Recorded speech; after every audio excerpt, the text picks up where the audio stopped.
Can you close this door, please? 911. Can you close this door, please? 911. You guys are loud and the dogs are loud. Sweet girl.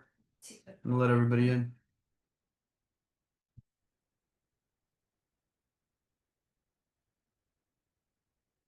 What's up? What's up, guys? Let's go. Let me let everybody in here. What's up? What's up? Let me drop inside of the chat too. Make sure everybody's got the link. Great to see you guys. Great to see you guys. Let me get everybody in here. And let me make sure everybody's got the link, of course.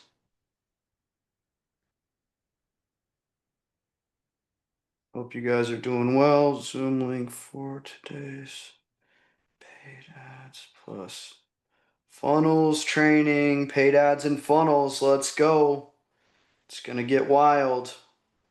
We're going to show you exactly how Andy does it. All the secrets you guys are going to learn today.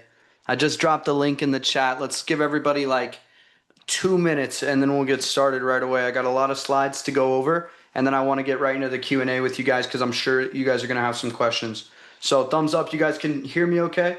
Everything sounds okay? All right. You guys can see me? Awesome. Awesome. So I told Carlos, enjoy the night with your family. So I'm going to be running the waiting room and the chat. So if I don't see anything, you guys just start waving your hands like this, and then I'll know that something's going on. So we should be able to handle it though. My name's Nate Tilley. Oh, it says Andy Elliott in the screen. I'll adjust that so you guys know who I am. But my name is Nate Tilley, guys, and I have my own advertising company, and I've been brought in from the outside to help Andy with his ROAS. And I have a company that's also called ROAS. And so as we get everybody on here tonight, I'm going to break down the 5 levels of funnels and paid ads that you guys can be running and the best practices across the industry. So I work with several coaches that do over $1 million a month. Okay, we work with some top best-selling authors, New York best-selling authors. We work with people that run events, coaches, consultants, speakers, authors. I actually cut my teeth in the automotive industry. I was cleaning cars and I accidentally figured out how to run Facebook ads. And I tried it for the dealership. Well, they sold 3 cars off my first $100 in Facebook ads. And they gave me a commission check. It was $3,800. And that $3,800, I was used to making like $2,000 a month. That $3,800 was $1 million to me at that point. So from that point forward, I dove straight in and started getting introduced to other dealerships. And then eventually I started running my own paid advertising in 2020 to get my own dealership clients. Okay, so I made my first $1 million and then did my first $1 million year the next year with just dealership Facebook ads. And I was only spending like $15 to $20 a day on the ad budget, and I was A to Z the full funnel. I would record and film the ads myself. Then I would write the copy myself, set the ads up myself, push the buttons, build the funnels, get the dealership booking on the calendar, automation sequences, emails, texts. I'm calling them before. So I experienced the entire funnel, and it wasn't like this at first. But after, I'd love to say weeks, but it was more like months, maybe even years, I started to not only have the right type of people reaching out, but also a brand recognition and an authority in the space because they've been seeing my ads for years. So I'm going to teach you guys all the tricks of the trade. But just so you guys know, I have scaled a B2B company, just like you guys are doing with the coaching side. Very similar, getting strangers to turn into service-based customers, paying retainers. And I'm going to share that stuff with you guys. So looks like we got just about everybody in here. Let me just check the chats, make sure that nobody's missing the link. All right, cool, guys. Make sure you guys got your pens, pads, coffees, whatever beverage you're drinking this evening. It's a Friday, so I'm drinking coffee as we get into here. All right, guys, I'm going to share my screen here, and we're just going to dive straight into this because we've got a lot of ground to cover.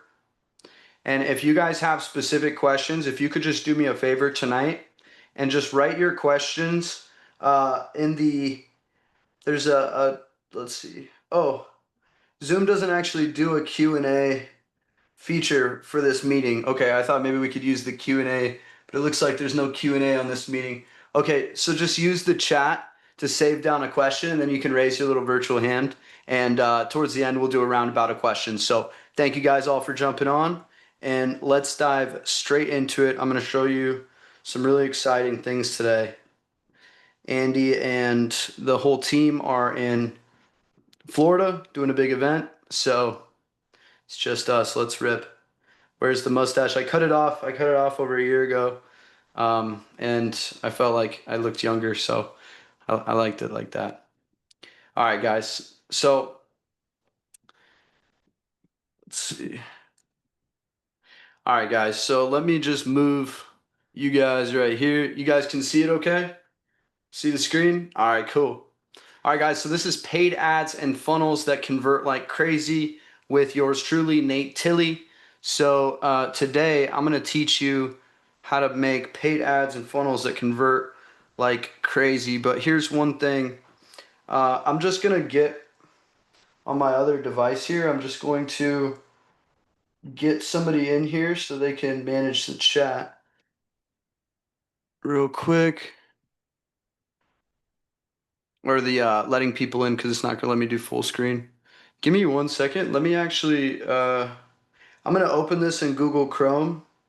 That's what these guys have been doing. And that's, I now see why they've been doing that, because otherwise you can't let people in and share at the same time.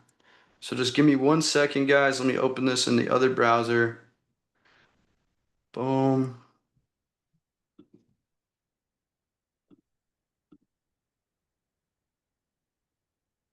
Because we got a lot of people coming in late.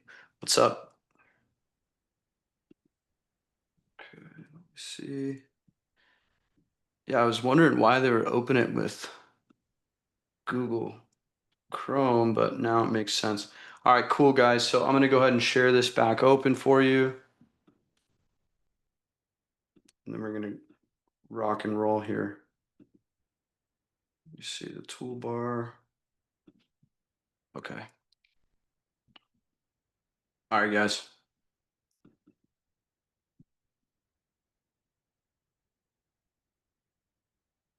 Okay, so this is how to build an engine that creates tens of thousands of leads monthly. Okay, so this was a screenshot from last month on the right-hand side, and that's a screenshot where we helped Andy to generate 13,721 leads.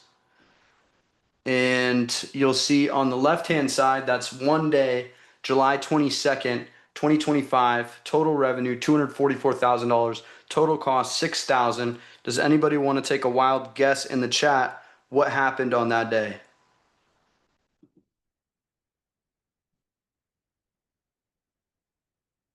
Let me know. Let's see.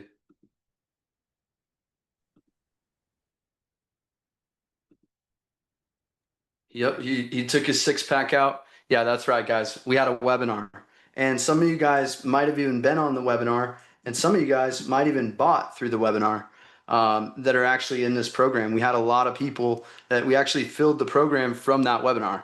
So I'm going to teach you guys how webinars work tonight, and that's actually level 5 of this process. So you can see here we've had times where we're generating 16x ROAS. We've generated 16x ROAS. That's return on ad spend all the way up to 25x ROAS just for Andy. And we consistently do that. But before you can get to those levels, guys, you have to start out with a strong foundation. So these systems need to be in place first. Okay, you have to validate your offer, your mechanism organically. This is very, very important, guys. As you're starting out your coaching company, everybody's going to go tell you to go sell something. Okay, go launch paid ads, go start building funnels, go start doing all these things. But the reality is they are absolute pitfalls if you don't do this first. You have to validate your offer or your mechanism organically, and not all mechanisms are created equal. Okay, it's kind of a gruesome example, but one way to explain what the difference in mechanisms is there's a lot of different ways to catch a mouse or kill a mouse. Okay, you have the old school mouse trap that can snap on them. It's kind of gruesome. You got to clean up. You got the sticky traps, which are all gross, or you could poison them. Those are all different mechanisms to get the same thing done. You guys, with your offer is a mechanism, okay, that's going to help achieve an outcome. Now, for any mechanism, you want to make sure that it checks 4 boxes, okay? And let me see if I can draw on here. It doesn't, okay, let me go out of full screen right quick, guys. But your mechanism needs to be fun. And let me just go back here to annotate. Whoops. Okay, I'm gonna draw it like this so you guys can actually see. It's like hiding my cursor over there. But okay, so when we talk about your mechanism, and let me just bounce right here.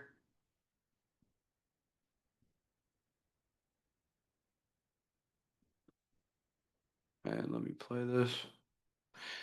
So usually I use a Canva for slide decks, but they got us using Keynote, which is cool. But okay, so let me just grab this. Okay. Okay. No worries. I'll just explain. I won't draw it today.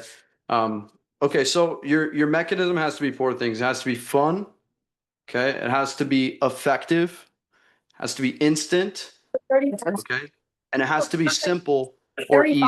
36 Okay. Wow, that's actually Here, Chelsea, if you want to mute. boosted. Okay, cool. Yes, it's a big trend. 1 second, It's like guys. saying. Won't be. Oh, I know what that is.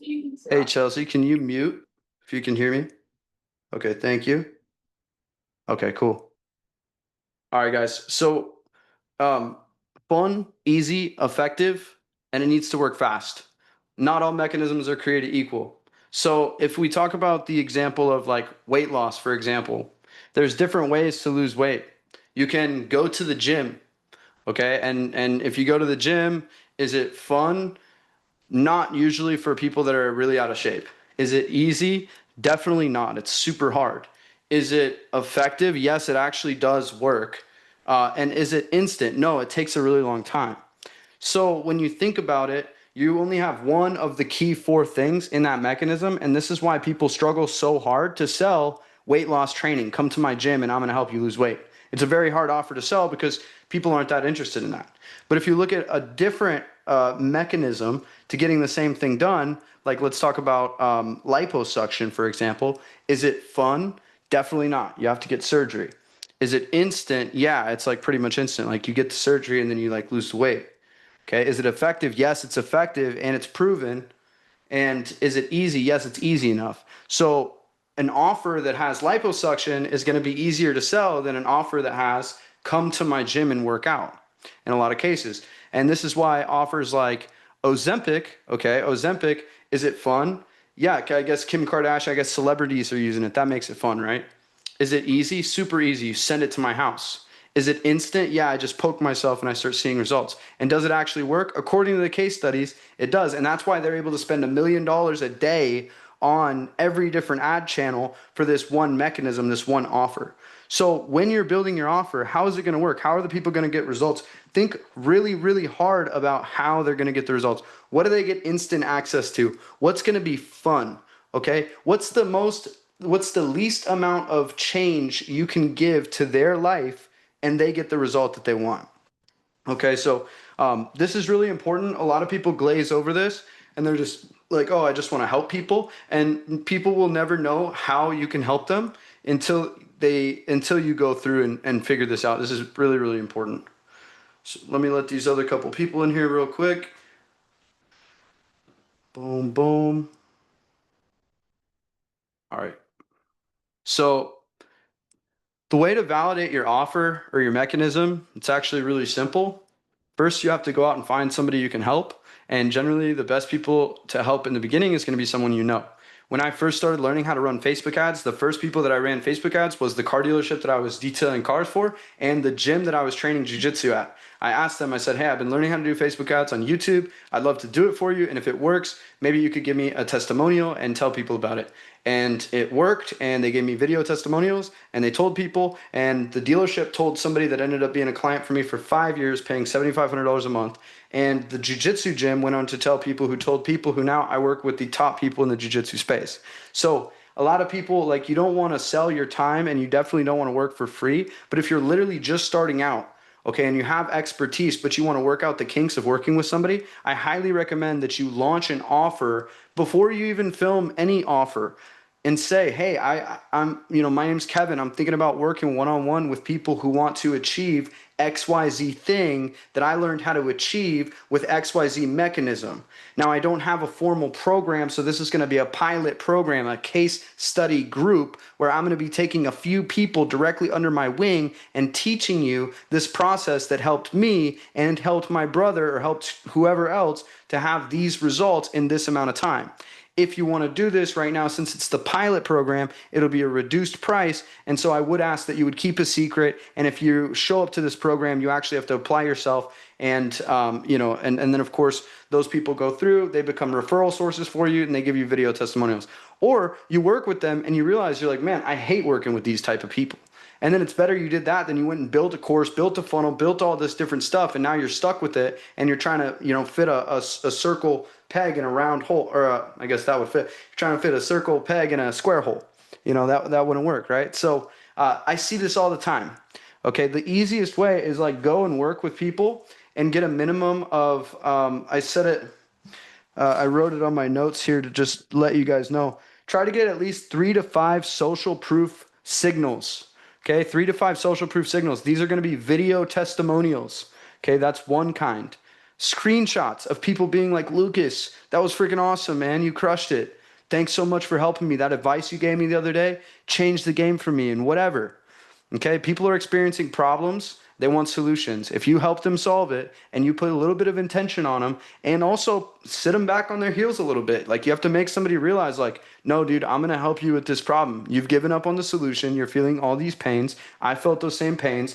Feel, felt, found. I feel exactly what you're going through. I found that this is what helped me overcome it, and I felt this way too. It's like, then you start working with a small group of people, and there's different ways to, like position that, like what Andy's doing right now. He didn't have a course built out, but now this is all going to become a course. And we didn't, at first, like you launch and then you find out how people are really interested in learning. And then all of a sudden you build a curriculum out of that. But imagine if he would have taken all this month just to film his course. And then now we're into next month. And then now we're trying to get people into the course that we already filmed. It's so much better since you guys are actually here because you can ask the questions. Now you can do it like this. This is a large scale. This would be like you bring a bunch of people into a case study group. You know you're going to deliver for them. You have a lot of docs. You have a lot of scripts you're going to give them access to. You bring them all in. And this is called a cohort, and you teach them all at the same time. That's one way. Or you could just literally talk to a couple friends, have them pay you some money, because without any transaction, there's no transformation. Okay, and with a little bit of transformation, a little bit of transaction, there's going to be a little bit of transformation, and with a medium level of transaction, they're going to have a medium level of transaction. Okay, but a steep transaction is going to lead to a steep transformation. But you might not have the program or the confidence or the skills or the PDFs or the ability yet to want to sell somebody at high ticket at first, and that's totally okay.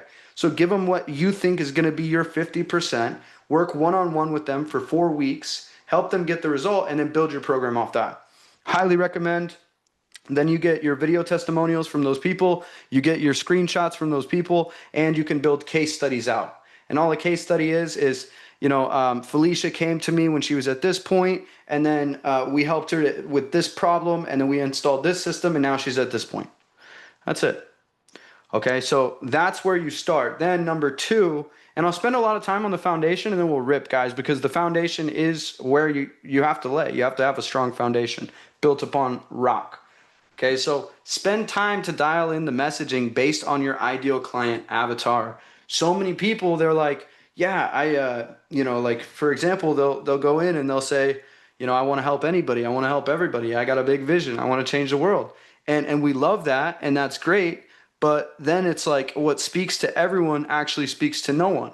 And then sometimes, I'm just letting these people in, sometimes whenever that happens, you end up getting into a situation where you're speaking to the lowest bottom of the barrel client. Like some people are like, yeah, I do, I do XYZ type of coaching. It's like, okay, I do I do relationship coaching, for example. Let's say like I want to do relationship coaching. I want to help people with relationship.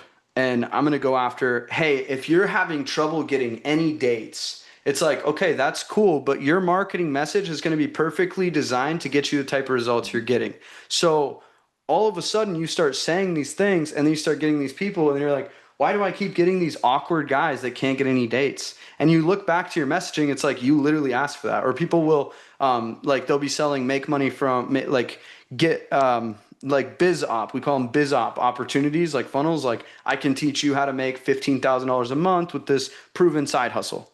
Okay, people will sell those, and then what they'll do is they'll get all the people super interested in it, and like they won't know how to first of all back it up of how it's actually going to work, and then also they will not know how to talk to the person that can actually afford to pay them. So it's kind of hard. It's like you want to make more money but you already have some money, and so they'll go right to the bottom of the barrel and they'll be like, are you broke? Are you behind on bills? Are you behind on mortgage? And that's just like a magnet for the bottom of the barrel. So you have to optimize your messaging based on your client avatar. And your client avatar comes from the people that you've worked with that are the best clients you've ever had. And if you don't have a best client ever, then you have yourself, you have your story, and that can work too. A strong story can replace social proof until you get social proof, but there is no way to skip over it. If you want to build a massive coaching company, you need massive amounts of social proof. The better you can get at asking for video testimonials earlier is the better you're going to be. Like you just need those. And I'll tell you, like a lot of you guys might be like, well, I'm scared to ask somebody to make a video because I work with, moms. They don't like to make videos, or whoever it is, they don't like to make videos. Well, then just invite them to come on Zoom with you and ask them, how was life before we started working together? How is life now? What would you say to a close friend about working with me? And what would you say to somebody who's on the fence about working with me? And from that soundbite, you'll get an amazing clip of them just being like, oh, Chelsea's the best. She helped me with X, Y, and Z, and now I'm able to do this. And what would you say to a close friend? Oh, just go in, don't be scared. And you get really good testimonials that way. So highly recommend you guys focusing on that.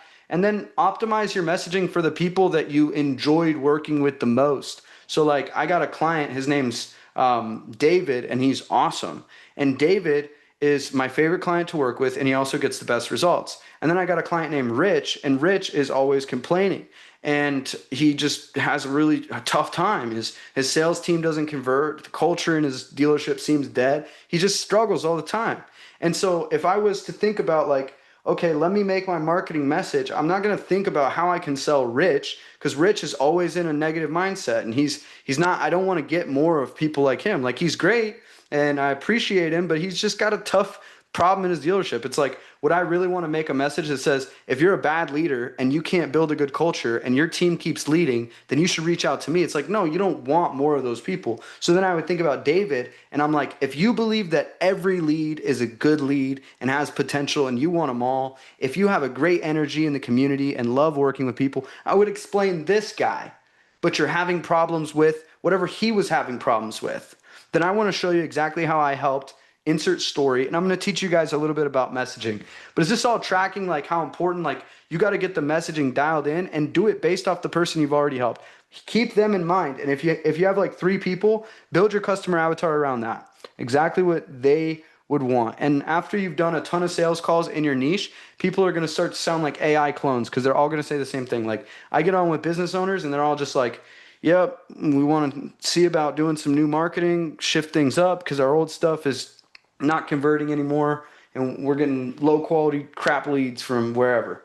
It's like the same thing over and over, and that's just what you then take that and you use that in your marketing, and say, hey, if you're tired of crappy leads that you get from wherever and you want to learn this system, and then you show why your system's better.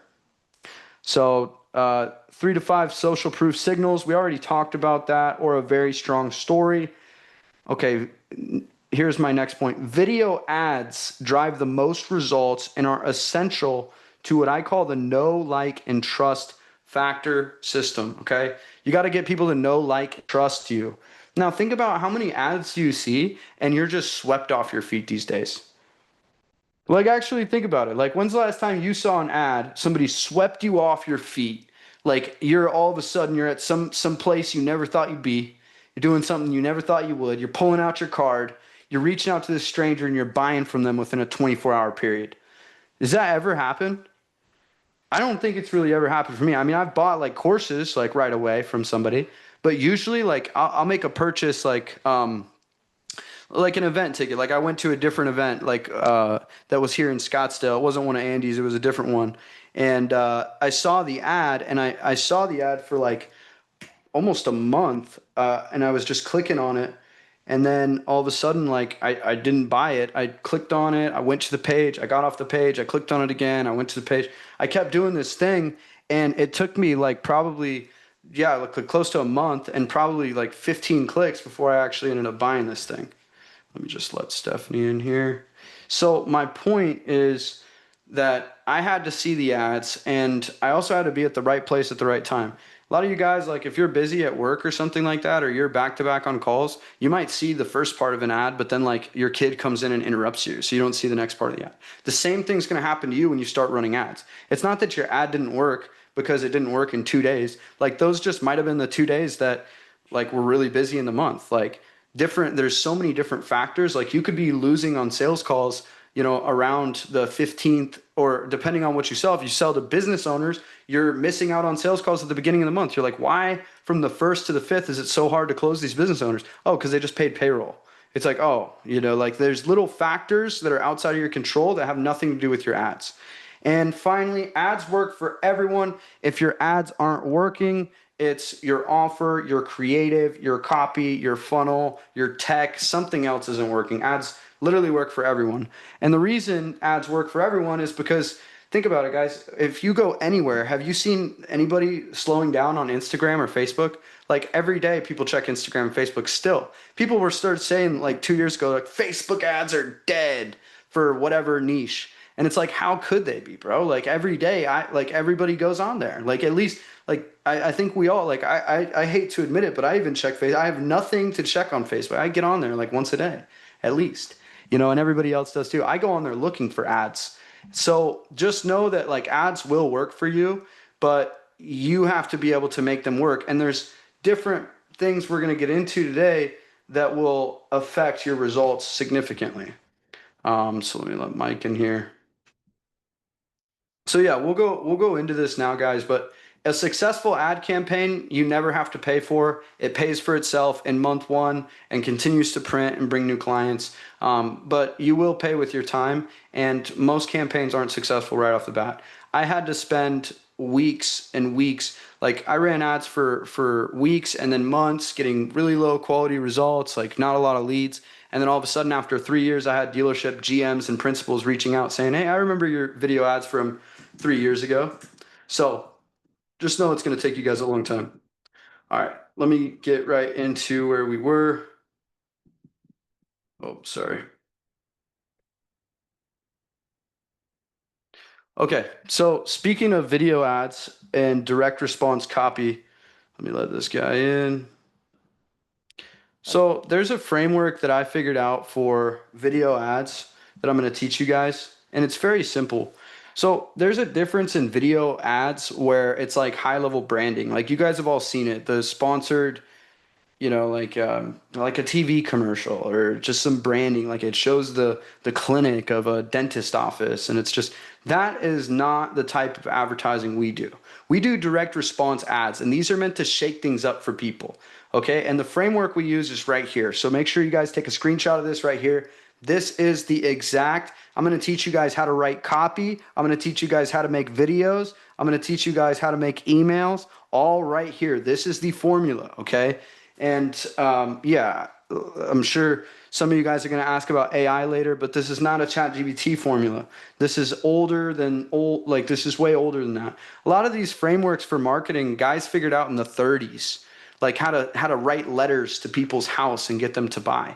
So a lot of this stuff, it's just taking the old and making it new again.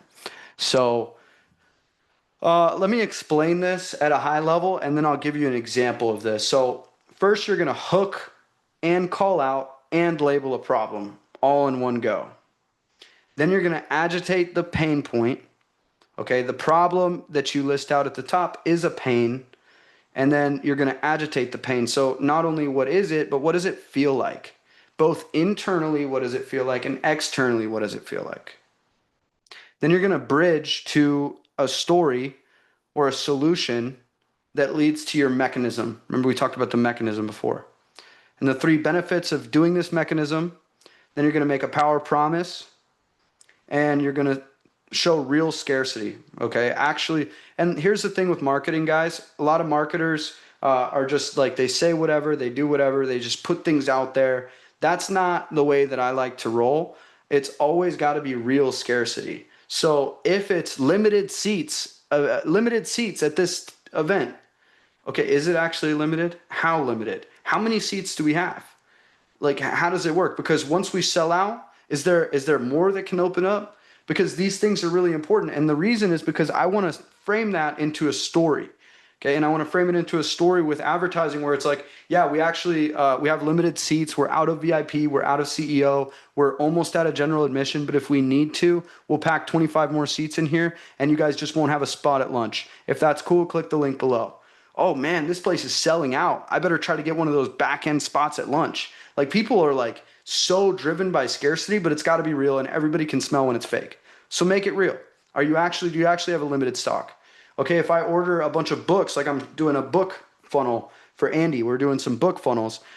We found 4,000 copies in a warehouse that hadn't been shipped. We don't know if we're ever going to order it again. Minimum order is 15,000. So we're going to send out these first 4,000 printed copies, and Andy doesn't know if he's ever going to order again. So he just went and signed the first 100 that we're shipping out. So you can click the link below, and you might be able to, if you're fast enough, be one of the first people to get one of the 100 that Andy signed. And once these 4,000 copies, they're gone. Once they're gone, they're gone. Once they sell out, they're gone. We might not ever, and that's true. That can be absolutely true. Like, if it's an economical scarcity, so real scarcity is really important to me, and I'll always stress that. And the benefit to video ads is you get them pre-sold, and you're able to sell 24/7, 365. So imagine that you could be yourself at your highest peak of salesmanship, and you could be captured in that moment in a freeze frame of time, you selling your heart out, believing in your product, getting somebody to understand not only how much you know, but how much you care about them, so then they care about how much you know. Imagine that you could be out 24/7, 365, Christmas, dates with your wife, you're at the beach, and you're still selling, you're still prospecting, you're still showing up in front of people and pitching the same message. How many times do you think you could say the same thing word for word for word for word for word, day in, day in, day out? It would eventually we all cap out. We all have human capacity. With ads, you take that freeze frame, that really good ad that you get super surgical on the messaging for, and I'm going to show you guys how to do that. And then you just run that, and it runs every day, and it sells for you automatically. Okay, with organic, it eventually taps out. Okay, I love organic, but Andy brought me into his company because organic has a limitation. Eventually, you need to go and find new people. These platforms control your growth, and paid ads can help you shortcut. So I like to do things, and when I say validate your offer organically, that doesn't mean from like do it from an organic post. That means just do it from within your warm network. So like, you can start getting clients from your warm network, and then you can go straight to paid as you're building your brand on organic. Okay, organic, I've got a lot of clients that have 0 followers, 0 YouTube. We've even ran ads on pages that literally have nothing. And they just go straight to the funnel, they book their call, they show up on the Zoom, the closer does his thing, and they close. So like, ads can help you skip over a lot of this stuff and arbitrage, but building a real brand is going to come with the organic and the ads. So let me give you guys a practical example of how to use the hook, call out, problem, agitate the pain. And I'm just going to call it out with my service offering that I've been that we're pushing, because it's really the easiest for me to relate to. So it's like hook plus call out plus problem. So if you're a coach, consultant, speaker, or author that is struggling selling one-to-one with your sales team maxed out on calls, no shows, and your cost per acquisition continues to rise. Okay, so that's like the hook, the call out, the problem, and a little bit of agitation, but I'm going to agitate it deeper. You probably know that if you keep spending like this on your ad budget, eventually you're not going to have enough money to keep the lights on. How would it feel to know this thing that you've been building just went down in 1 month just because you accidentally ran the wrong ad? I felt this way a lot of times when I was first scaling my first 7-figure business, when I was struggling to figure out exactly what I needed to say and how I needed to sell. I was showing up to 20 Zoom calls a week. A lot of people were no-showing me. I was spending $15,000 a month, and it was so frustrating. And it wasn't until I learned this one thing that changed everything for me. And it was selling one to many instead of one to one. I figured out that those 20 people could all come into a conference room at the same time, and I could spend 1 hour instead of 20 hours pitching all 20 of them at the same time. The result was crazy. Actually, it ended up switching it to where more of them bought because they all wanted to be in on it together. I will teach you how to install a fully built out one-to-one, one-to-many powerhouse offer inside your company. And I'm only doing this with 5 coaches over the next 60 days. Okay, like this would be my direct ad offer. So you can, if you make your ads like this, then you have to understand the people that are reaching out are like way more serious than you expect. A lot of times, serious people reach out from ads, and then a juvenile salesperson gets on, and they're like, "Hey, what made you interested in Kevin Dooley?" Like, and they're like, "Oh, bro, I clicked on an ad that said like I'm gonna buy like a high ticket coaching program, and you're like taking me backwards in the sales process." If you run ads the right way, the sales process becomes super easy. They already clicked on it. They already know your pricing. They listen to you. And of course, there's the rule of sevens too, which is if somebody listens to 7 hours of content, you guys all heard Andy talking about that, 7 hours of your content. Let me just check on this real quick. Speedy's getting tatted. Let's go. Yeah, I got exactly, the Carlos. Hey This is Nate. the case study group. What's up, brother? Yeah, I got the um letting people in Carlos. and the chat. Don't worry. Oh, thanks, bro. Yeah, Cool. you. Yeah. Uh, I Just appreciate you, focus on man. your deal. Yeah. Okay, cool. All right, guys, sweet. So once you start running video ads, you can put them on every platform. We've got them on Instagram. We've got them on YouTube ads. We've got them on stories. We've got them on feeds. Get better with time. You're going to be imperfect to start. So this is how you build know, like, and trust. People have to know your face. It's easy to forget a name. It's hard to forget a face. And people will see your face over time, and then they'll start to register that face with a message. And that's why your messaging has to be super sharp, super crisp, super focused with that framework that I showed you guys. Okay, so I'm going to teach you guys today the 5 levels of proven ads and funnels. And we're going to talk about one-to-many webinars, self-liquidating funnels, call booking funnels, community funnels, and we're going to talk about lead magnets and DM ads. Okay, so these are the different levels. So level 1, we're going to start right here, and this is DM and lead magnet ads. Anybody here ever ran any ads like this? Okay, you get somebody to message you on Instagram, DM me the word coach. You guys saw Andy's post, how it went viral. That was an organic post. If an organic post goes viral, you can then turn it on with ad spend and it will continue to go find new people. So this is a really great strategy. Now, a lead magnet, this is something that you give your audience. Remember, we talk about your avatar. I'll always go back to the messaging. What is the one thing that they're missing? What's the skill set they're missing? What's the tool set they're missing? Can you give them a small bite-sized piece of that in order to help them get an easy win? Like, for example, like I could give, all you guys probably want to learn how to do webinars. So I could offer a lead magnet that says 100 proven webinar ads. Drag and drop, plug and play, copy and paste, webinar ads. It's a Mad Lib. You put in your name, you put in your offer, you put in what you sell, you put in who it's for, and bam, you got your ad copy ready to go. Click the link in my bio to download it now, or DM me the word magnet to get it now. Everybody's going and submitting, right? And they're all like, oh, yeah, let me grab that template. So that's a really great way to run ads, especially in the beginning. You guys don't have to have a designer on staff to make you PDFs. Literally make a Google Doc. Okay, I put up my first $100,000 through a Google Doc. I put everything on the Google Doc. Hey, I figured out this ad works really good. This ad works really good. This ad works really good for dealerships. Put it on a Google Doc. I sent it to the dealerships. That's how I landed the #1 Jeep store for sales in the entire country, and we've been working with them for 4.5 years. The ad said, steal my proven dealership ads, and it had all my ads screenshotted on a doc. So that's the easy. And then first I put it out organically in a Facebook group and everybody wanted it. And then once I saw that everybody wanted it and it worked, then I put some ads behind it. I spent $15 a day. I'd get literally 1 lead a day. And then all of a sudden the leads started to be dealership GMs and principals reaching out. So the pros to this funnel is they're low friction, okay? Meaning high volume for lower costs. You can get a lot of leads. A lot of leads. That sounds good, right? They're very easy to run. No funnels or tech is needed. You don't need any funnel. You don't need any tech. I mean, unless you count Google Docs as a tech. But really, you don't need any tech. Okay, and you can get lots of low-costing leads super fast. And you can test your messaging super fast too. You could spend $100, $150 on a lead magnet campaign, just run it to Facebook and with something you put together, some notes on a Google Doc, and see if people have an appetite for that. Okay? But the cons, and there's a lot of them. A lot of people start here.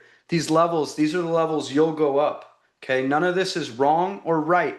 I've seen every single one of these type of funnels drive someone to $1 million. So any of them can work for you and will work, but they all have their pros and cons. When you have low friction, that means you have less intent. Hey, bro, I came here to get a doc. I came here to get a guide from you, and now you're trying to pitch me on your mastermind. How rude. They don't have any sales intent. Okay, and that's why the way that I write copy, I write it to get people that are really intentful on solving a problem, and then we offer them our solution. But even so, you can have your ads say all the best things, and you're still going to get tire kickers reaching out to you and people that are freebie seekers. Okay, so there's a lot of work is required for nurturing the leads. So on a lead magnet and a DM funnel, there's not as much work on the front end. All the work is on the back end because you have to now keep track of like Instagram DMs. Instagram only gives you 4 days to reach out to people that have been an inbound DM. You have to try to get on calls with these people. If you're doing the DM strategy, which I don't like as much, I say DMs like level 0.5 and lead magnets level 1 because you don't even get their phone number with the DM. So you have to be like in there, like sales scripting them back and forth, texting all the time. I don't like that personally because I just want people that are serious and I'll pay more for them. But depending on your type of offer, you'll want to check out all these different types of ads. They all have a different place in every single person's business. You could use a DM ad to invite somebody to come to your community or to your webinar. So it all will work. But if you want to close high ticket deals off DM ads and you're using it as your sole funnel, you will struggle. Okay. Leads are not in a transaction cycle or a buying mindset. Okay. So we talked about that. You want to get leads as close as you can to the buying line before they jump on a call, before they click on your ad. Ideally, that's why you'll see some people that run ads and they talk about, they have really long ads on Facebook, like, 8-9 minutes for video sales letters because they want to get people really, really watching their stuff and a serious buyer. And then they know everybody that clicks on that. Like, that's why sometimes people put the price for something expensive in the ad because they know if somebody clicked on that, they're not that afraid of the price. And then as people click, that's how your targeting improves. Okay. That's level 1. Level 2, and let me make sure I didn't skip over one. Oh, just getting used to this Keynote, a little bit different than Canva, but okay, so this is level 2. This is book a call funnel. And actually, the interesting thing is that this funnel could also be seen as a lead magnet because we're offering Digital Mind for free. And so that's how you're going to see that all of these levels, they all connect and they all start to intertwine. So at the back end of your lead magnet, you put a link to your calendar at the very bottom of the Google Doc. Then some people will just go and book. And then once you get some people booking, you start talking to them. I like to hand sell personally first, hand sell your offer. Once you hand sell your offer and you know it works, then you can put setters and closers in place to start managing your calendar. We'll talk more about that, but it's very simple, guys. Running Facebook ads, we're running a lot of pictures, but also heavy on video, and we're also running a lot of pictures, is what I mean to say. Send them to the funnel. Somebody gets to try it now for free. They put their name, email, phone number, their industry, and then after that, they go to the calendar where they can book. And this is our actual calendar for August. Every single one of those little rectangles is a sales opportunity that's pre-booked on the calendar from marketing, and most of them are complete strangers, never talked to a setter before. These are all mostly people who just came through an ad and booked. Now, the pros to running book a call funnels is you get consistent high intent sales opportunities. If somebody reached out to schedule on your calendar, they probably know it's not a freaking strategy call at this time. Like, like in 2019, when I first heard the word free strategy call, I thought that meant like a free coaching call, like free therapy or something for my business. So I was jumping on all those that I could. And then I started making money. I started getting hit with those invoices, and I started paying them and signing up for all this stuff. And then I figured out how this game really works. So I've spent a few $100,000 in personal development, and it actually took me a while to understand this game, but everybody's trying to filter you to a call, because once they have you one-on-one, they can pitch you at any price, they can sell you any offer, they can learn about you, and they can make the deepest connection. But the problem is it's not as scalable, because you need one person to be with that one person, and it's one-on-one sales, which is the most powerful, but at the same time, it's the most restrictive.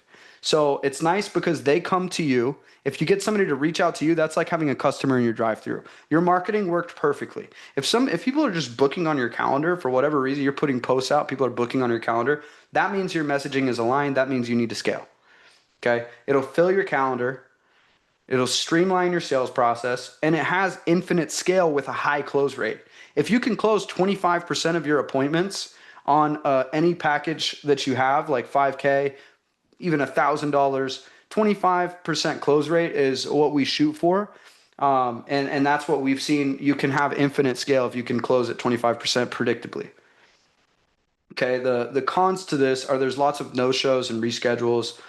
It's expensive at times with the key performance indicators. You're going to be looking at $100 to $150 per call. Then a lot of people are going to no-show, so that's going to double it, $200, $300 per call. This is a strategy for somebody that's got disposable cash and they're really ready to scale and they have time. And because you have to dedicate the time to make sure that you're either selling the person or your team is.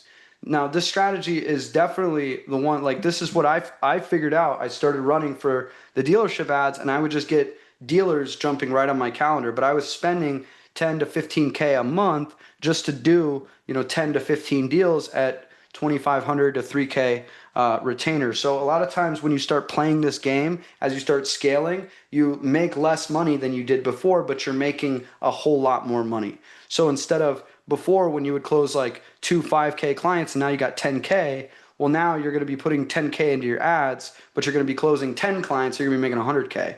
So it's a lot different game. More money, more problems. This is why it's at level 3 or level 2. And level 3, this is where it all starts to come together, is the community funnel. The community funnel is extremely sophisticated funnel. Now, this is Ian and Evan Macklin. A lot of you guys know the Macklin twins. Those are my big brothers. And Ian actually got me into the Elliott Group. I reached out through the 918 number and I said, hey man, I want to get some training for my dealership clients. And he said, he called me and he said, hey man, before you come, we do anything together, we got to meet you in person. He offered me the event. I came to the event. I even sponsored that event for my company. And that was a little over 2.5 years ago when I first met these guys. And now I've been running their ads for the last 6 months. Crazy how time goes. In that process, Ian and Evan were running a school community, and this is how Andy actually found out that I could run his ads, was they were running this and they needed help. They scaled it organically up to about 13,000 members just from YouTube and Instagram and pushing it, and they were doing really well. This is a free school community. I'm going to break down exactly how all this works, but we would just put this ad together that says, hey, can we give you X amount worth of training and courses from Andy Elliott for free? And we would give them some things that we even previously sold. So it was like, wow, this stuff used to be sold and now they're just giving it away for free because it's been so long, and it's like a fire sale and you can get it right now for limited access plus calls with Andy and his community. People were going crazy. So this was the lowest costing leads that I've ever been able to get for the Elliott Group, even to this date, because it was so powerful. We ran giveaways, we ran contests. And so this is a really, really good way to do it. But you'll see here, I've got the ads over on the left-hand side, simple video ad, picture ad. Sometimes you guys don't need, on a static image ad, here's a tip. You don't need a lot of copy written on the ad itself. You could just do a lifestyle picture. Look, they're there on the runway. They got a jet. They're smiling. It looks like your friend or your aunt or your uncle or your cool, buddy posted it from high school. This is where you're going to be able to come in here and you're going to be able to just use that picture exactly. You don't even need any editing. And sometimes the editing will actually kill it. And you'll see in the middle here, join the Elite Sales Alliance. If you guys do a community, we just drive them from ads directly to the school community page. Ads directly to the school community about page. Okay, and we have some videos on there. And then it's just like, here's what you'll get today for free. Learn the exact framework that Andy Elliott used, the 5-step course to change your life. And warning, this program will change your life if you're seriously ready to go all in. And then they get in there and they got the community. So now let me show you guys the entire ecosystem of how this works. And this is a very advanced way of funneling because it takes your DM and your lead magnet ads. It takes your book a call funnel, okay, and it gives you community and it puts it all together like this, okay? And this is where we are. So you've got on the left-hand side, you've got YouTube on the bottom. They were posting YouTube videos organically. And they were driving people to this free community with interrupters, with links in the bio, with their SEO. Ads, we ran directly to the community. Once somebody, look in the middle of the screen, once somebody joins the free community, we ask them membership questions. This is key. If you guys are actually techie and you understand like why you need this, if you're doing this through Go High Level, it's not as important, but if you're doing this through school, you have to turn on membership questions on your free community and ask them their phone number and email, because then you use Zapier and you create a Zap into Go High Level, and then you automatically text and email those people the link to your school community and the link to book a call with you. So this helps a ton to back you up, and then everybody is filtered from the free community to the free 5-step course to book a call with the team. So it's the same thing of trying to fill your calendar, but also you're giving them all this friction to jump through. And more friction equals higher intent. The more hoops that they jump through to get to you, the more likely they are actually serious about working with you. So you have the free 5-step course where they've watched a lot of hours of your content. They become indoctrinated. They start to be able to think like you think and understand the way you're seeing things. Then you send everybody to the book call, and on the call, you can pitch them one-to-one. You can pitch them any of your offers, any of your pricing, pitch them one-on-one, or you can get them into your group training program that you already have. So the twins, they were doing a $99 a month group or a $299 a month coaching program once we raised the prices. And then once they get into that community, they automatically get access to the weekly group calls. They automatically get access to the classroom with your course content in it. All right. This is the ecosystem where you can drive all of your prospects to one community. Then you can convert them and you can have all of your clients in one community too.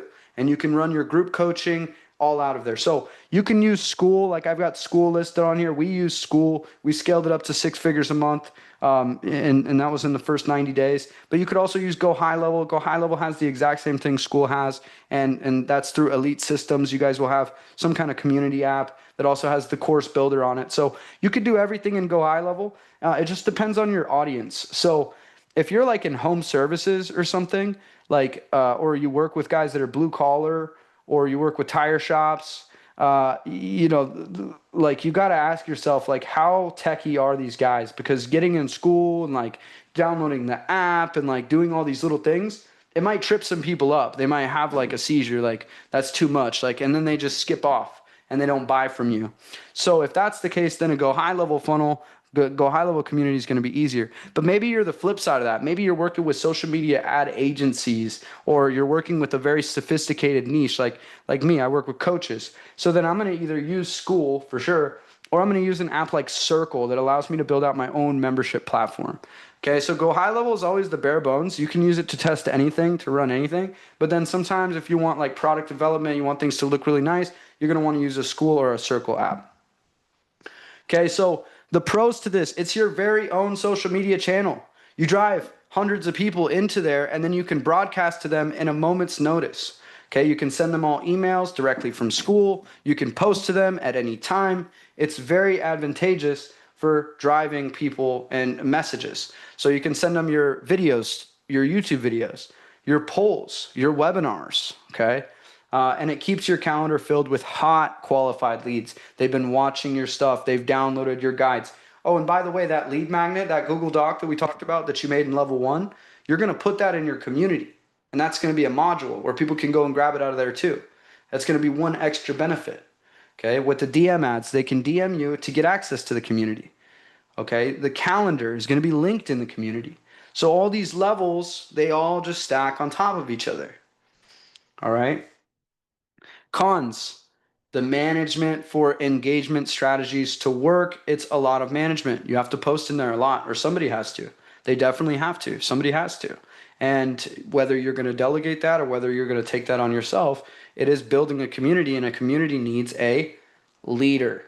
So you either have to appoint somebody to be a leader, hire somebody to be a leader, or you have to be the leader until your community starts making leaders out of itself. Okay, Ian and Evan did an amazing job with the engagement by they would run these contests. Whoever's the most engaged in the leaderboard, they're going to get access to a one-on-one call with Andy Elliott. Everybody would go crazy. People would hack the system. They'd stay up till 4 a.m. chatting each other back and forth. They would do crazy stuff. So, but we saw that the giveaways was a crazy, crazy benefit that worked really well. And then other ways of doing engagement strategy too is just you can unlock certain courses. Like school automatically has like an engagement system. So if somebody comments and then they like your post, you get like a +1 point. And then after you get a certain amount of points, you get a new level unlocked. And at that new level unlocked, you can unlock a new course for them. So like that's one way that you can gamify them engaging in your community as well. And it only comes through positive engagement. So if you have like some people, they want a community where they just like, I work with clients, they work with contractors, and they're a coach for contractors. They just want the community to be a little pit stop where the person stops and books a call in their calendar, and then they jump on and they do their thing and they sell the person. So it's okay. Their community is kind of a graveyard. It's okay. They don't post in it every day. New people come in every day. They book their call. They get what they need. They sell the person. They're happy, and it's fine. So the school can become a graveyard. So it works best to book people right away through there and present the high ticket offer. And then it also works best to take it super seriously and like build out your community of people and do some weekly calls in there. But also don't give away everything in a free community. A lot of people make that mistake. Okay, guys, now we're going to talk about the last 2 levels. We got level 4. Okay, strap in. Self-liquidating funnels. Okay, so like if you guys have ever seen that, never mind. I'll show. I'll have a graphic put together, and I'll show you guys what I mean, because I'll show better than I'll tell. But anyway, so the self-liquidating funnel. This is going to be either a low-ticket funnel, like, hey, get my exact 7-step closing framework for $27 today, or it's going to be, hey, I want to ship you my book for free, just pay shipping. Have you guys ever been through a funnel like that or bought a low ticket product like that? I buy them all the time, and sometimes they're terrible and sometimes they're amazing, and I'm like, wow, this guy gave so much value for $27, and I never forget that person. Well, these are the numbers. This is just from, you guys can see this is last month, July 1st to July 25th. Andy told me to be fully transparent with you guys. Okay, July to July 31st. Okay, we spent $8K on that one campaign. You guys see on the far right, it says 8,442. We brought in 21,375 in just book sales. So that's front end. So 2.53x ROAS on the front end. Now I want to ask you guys something. If you might say like, oh, only 2x ROAS. Well, we get all the leads on the back end. Look, there's 675 leads, and 516 of those are brand new leads to the system. We get those 516 leads, and we've already made 21,000 off 8,000. So we already made an $11,000 back. So I don't even try with a low ticket funnel. You're not even really trying to make money on the front end. You make all your money on the back end. So you pay Facebook. Let's just make it easy. You pay Facebook $10, and then Facebook gets you a sale for every $10 you spend. And let's say you make 15 per sale. Every time you spend $10, you're making $5. Okay, it's kind of like if you were in a Like if we were at a restaurant or something and we looked over in the ATM, like every dollar you put in, it was printing out an extra dollar back. And it was bringing back $1 for every dollar that you put in. How many dollars would you put in there? I would empty out my entire bank account because it means I get a solid 2x. I can double my money. You can only do that in like blackjack hands or something like that if you're really good. So I would do that all day. And a lot of business owners, they're like, oh, I need to make, like they'll get on calls with me and they'll actually say like, I expect to make 25x ROAS in order to be satisfied. And I'm like, well, I don't know. Like it's basically impossible unless you're talking about spending $500 and making 10,000. But that's not real ROAS. Real ROAS, once you start to scale, the more ad spend you spend, the lower the ROAS goes because it's a lot harder to spend 50,000 and make 500,000 than it is to spend $50 and make $500. Okay, because anybody can close one $500 deal versus closing the actual volume. So, what you'll see here, guys, is if you can just break even, if you can just pay $1 and get $1 back, then that means that all the leads you're generating are free. And if you can convert just one of those deals on a high ticket deal, 5K, 10K, whatever your offer is, that is going to lead to you being able to print money. This is called ad arbitrage. When you're able to actually put in money and you run your ads for free and you get free leads because you've already made your money back. So in this example, just in the top ad set, and by the way, this was actually our lowest performing ad set, we made back $2.5 for every $1 that we spent. So, and this is just on the free book, and we've got some upsells on it too. This is before a salesperson gets on the phone and starts closing. Okay. And then the other one, well, actually, it's a mixture. It's got some people that are hand selling a couple packages too, 2Ks, 3Ks. But most of this is done through just people buying the book. We charge $14.99 for shipping. We print the book on demand. We send it right out from this company. And that's how the free book funnels work. Okay. In this bottom example, 8.8x ROAS, and we did 84K off of $10,000 in ad spend. And we got 500 new leads. So we spent 18K to make 100K. So we net, not what we gross, that's 100K, we net about 60 grand, a little bit more. Way more. So it ends up being a really, really good deal. And you can run this, but only when, oh, I got my pros and cons coming up. But you can only run this when you have a deep understanding of your audience and a deep understanding of your messaging. You're not going to be able to just launch a low ticket product or a low ticket digital offer and just start getting sales from it unless you really know exactly what your audience is dying for, what tool set they need, what skill set they need. Okay, so it's not easy to do these, and that's why you see like the top authorities doing it after they've built a brand. But you can do it if you know your niche better than anybody else, and it's a blue ocean. You could pop out with just a low ticket funnel, and you could spend, like I had a funnel that I was doing for $27, and it was costing me $12 to get an acquisition. So for every $12 I spent, I made $27 instantly, and it was like right overnight it started working. So I just kept running that and kept getting sales. And then you put upsells on the back end, like one-click upsells. Hey, click one. You guys have all seen those. So that actually works super well, but you just have to build out your product stack. Here's some examples. By the way, guys, here's the example of the funnel on the right end. This is our new total recreation funnel. You guys are going to see it live soon. And then we've got some of the ad examples here. Now, imagine you give this book away for free if you pay shipping, okay? And we're doing $9.99 for the total recreation book. $9.99, and you just pay shipping. And then on the back end, we say, hey, and we're going to give you 3 bonuses for free. We're going to give you access to this course, this software, and this template totally for free. How likely are you to spend the $9.99? Everybody's going to. And so then you get your cost per acquisition lower, and that's how much it costs you to get a customer. And then you can expand your profit, especially when you're closing on the back end. Okay, so this is the advanced level right here. I'd say this is like the brown belt level of advertising. It's not able to be done by everybody, and it is something that we should all aspire to do. I want to see you guys all publish a book, okay? Like you can all put out a book at some point, and you can use this and give out the book for free. There's a company, I think the company that I use, I forget what it's called. I got so many different companies. I get them confused, but it's a print-on-demand company. I'll figure out. I think it's ShipBob is what it's called, but yeah, it's called ShipBob. So it basically prints all the book on demand and then it ships it right out there from a local US place. And so you just have to send them the book material, get the publishing. And then if you know your audience well enough and you know that they're dying to hear from you and you have a good story, a good skill, a lot of case studies, you can put all that funnel, all that experience into a book, and then you could start launching a free book funnel. But you'll have already wanted to test levels 1, levels 2, and levels 3 because it's not cheap to launch a book funnel.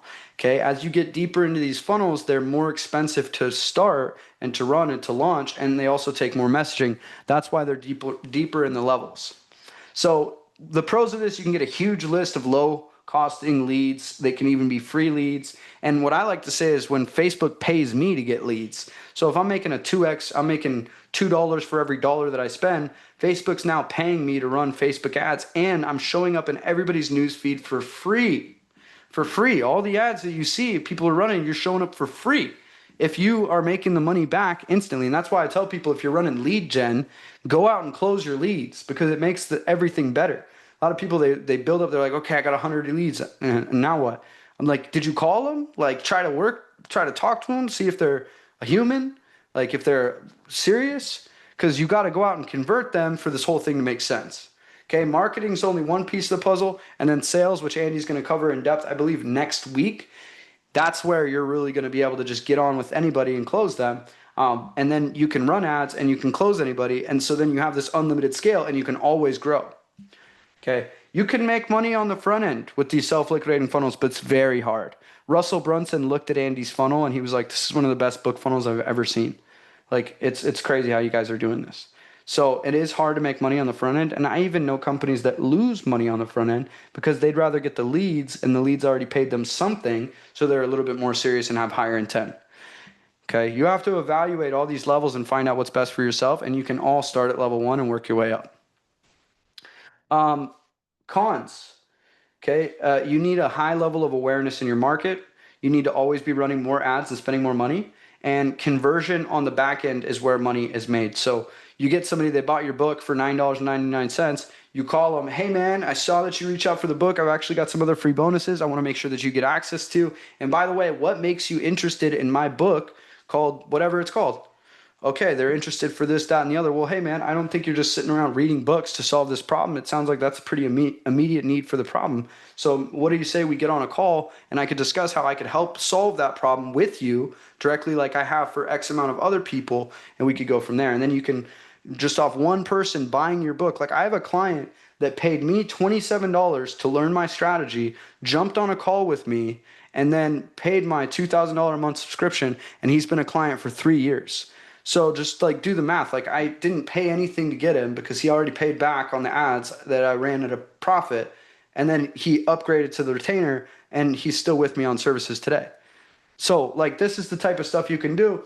But I just spend like $3,000 on the ad before I got a high ticket deal. I was just like spending $3,000 and making like 2,600, or spending $3,000 and making like 3,400, but it wasn't like looking that good. When these things are happening, guys, this is probably the best thing that I'm going to tell you. As all these funnels are happening, as you're doing all this stuff, even as you're doing what you're doing now, it's going to feel like none of it is working, and it probably means that it's about to start working and you just need to buckle down.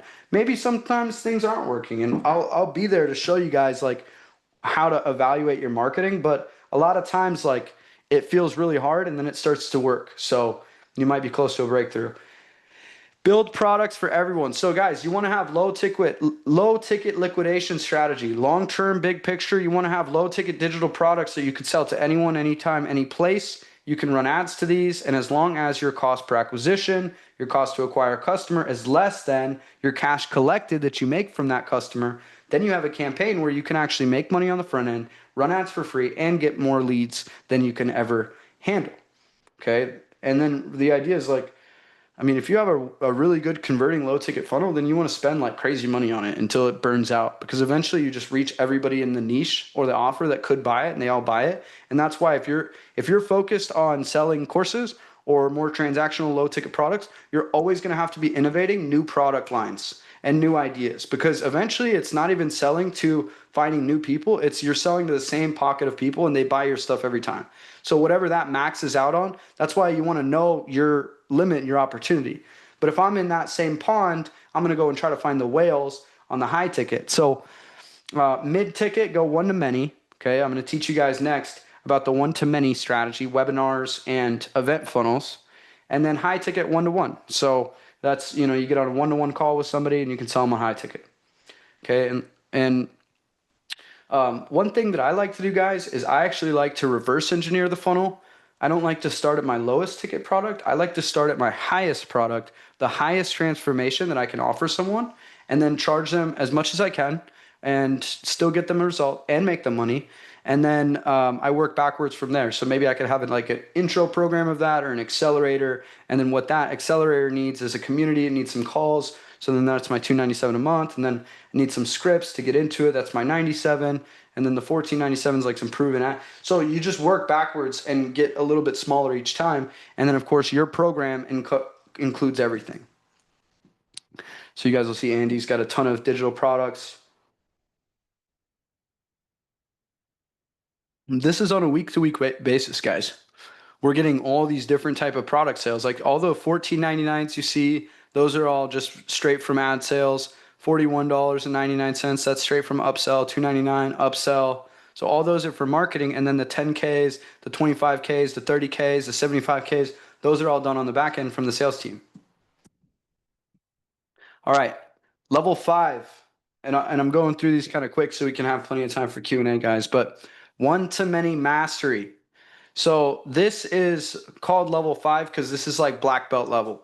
Once you can sell one-to-many, you're up there with the best of the best. Have you guys ever heard of a guy named Tony Robbins? Of course we all have. That was Andy's original mentor. And Tony Robbins, if you guys have ever noticed, the way that he sells, once a year, he does a huge webinar. Okay, he brings hundreds, thousands, probably hundreds of thousands of people onto these webinars that he does. Why does he do that? Because it's the highest leverage way of his time. He spends 3 days a year. He spends crazy money promoting webinars. I've got clients that I've personally ran webinars for that will spend 20, 30 grand every single webinar, and we'll spend that over 7 days. I've got one client that runs $102,000 to $120,000 for a 2-week, 2-day virtual webinar. Okay, because the reason is you get everybody in the room and then you can convert them. So I'll show you guys what that looks like. Right here, you'll see some of the metrics from our webinar. So you can see this is a combined like 8, 12, 16, 8, 12, yeah, 16, like roughly about $17,000. And you can see in the total revenue for the $17,000 in ad spend, we have one campaign that did 45K, one campaign that did 17K, and one campaign that did 15K. And it's all because we spend the money, we get the people front loaded, and look at all the leads. 183 leads, 166 leads, 77 leads. So we've got hundreds of leads now. And then on the front end, we spend the 20 grand. Let's just make it even math. So let's go 45, 50, 60, 75, let's say. So about 80 grand total from just these couple of ads. And this is just a snapshot. This isn't all we do. But let's just say about $80,000 from $20,000. So we spend the $20,000 in a week. We make the $80,000 back the very same week on the front end, cash collected. And then we have all 200, 300, 400, sometimes thousands of leads that have already seen our pitch, been on the webinar, or they signed up for it already and now they're on our email list. So this is the best way that you can self-liquidate, make the most amount on the front end that you can, cash collected, and then on the back end, your team can still go and convert all of those leads because they're already in your ecosystem. Okay, and you guys will see a screenshot at the bottom, 8,435 total registrants. That's my all-time record of the most registrants. That cost us 30 grand to do, and we had 4,000 people that attended live. So it's a numbers game. You'll run a webinar and about 40%, like 30 to 40% of people that sign up will show. And out of the 30 to 40% of people that show, 5 to 10% of people will buy. If you have a better offer, more people will buy. If your offer isn't good, nobody will buy. and you can't be emotional about it. The market will tell you whatever's the truth. We've had multiple webinars where people do 50,000 on their first one, 15,000 on their first one. And then we've had multiple webinars where people flop. And when you look back at it, it all comes down to what I said at the beginning of this. It's your mechanism and it's your messaging. Not all mechanisms are created equal. Not all messaging is made specific enough where I really feel like it's believable enough to help my problems. Okay, total revenue. You see that July 22nd, 244K? I'm gonna show you guys how we did it. Okay, you guys see this screenshot? This is a screenshot that most marketers, most business owners, most coaches will never see. You guys only get access to in this program. This is one day. Okay, actually the first two you can see are actually from the day before, but the rest from the bottom two up are all from the same day. This is all July 22nd.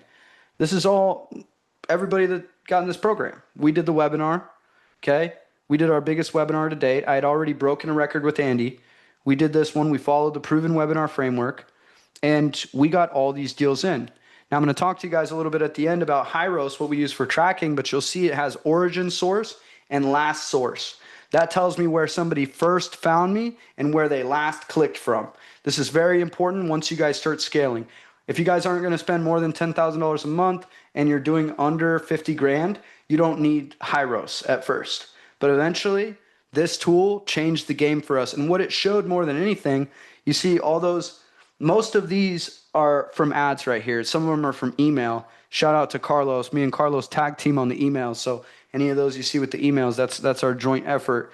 And then all the stuff that's ROAS, book video, ad set one, those are all from ads. And then you can see the organic as well. Instagram organic. So for Andy, a guy that built a powerhouse off of organic, now paid ads are becoming a powerhouse for driving new customers. Because eventually all companies, no matter how big you build your brand, eventually organic has limitations, but it's also free. So it's like all the benefits that Andy's talking about, but the limitations are solved with paid. And that's why Andy didn't run a lot of paid until he met me. And now to do this webinar, 250K webinar, we put 20K into the ads. I was like, hey, Andy, I spent 20K on ads. He's like, you did what? He's like, he was kind of surprised because we'd never spent that much on ads.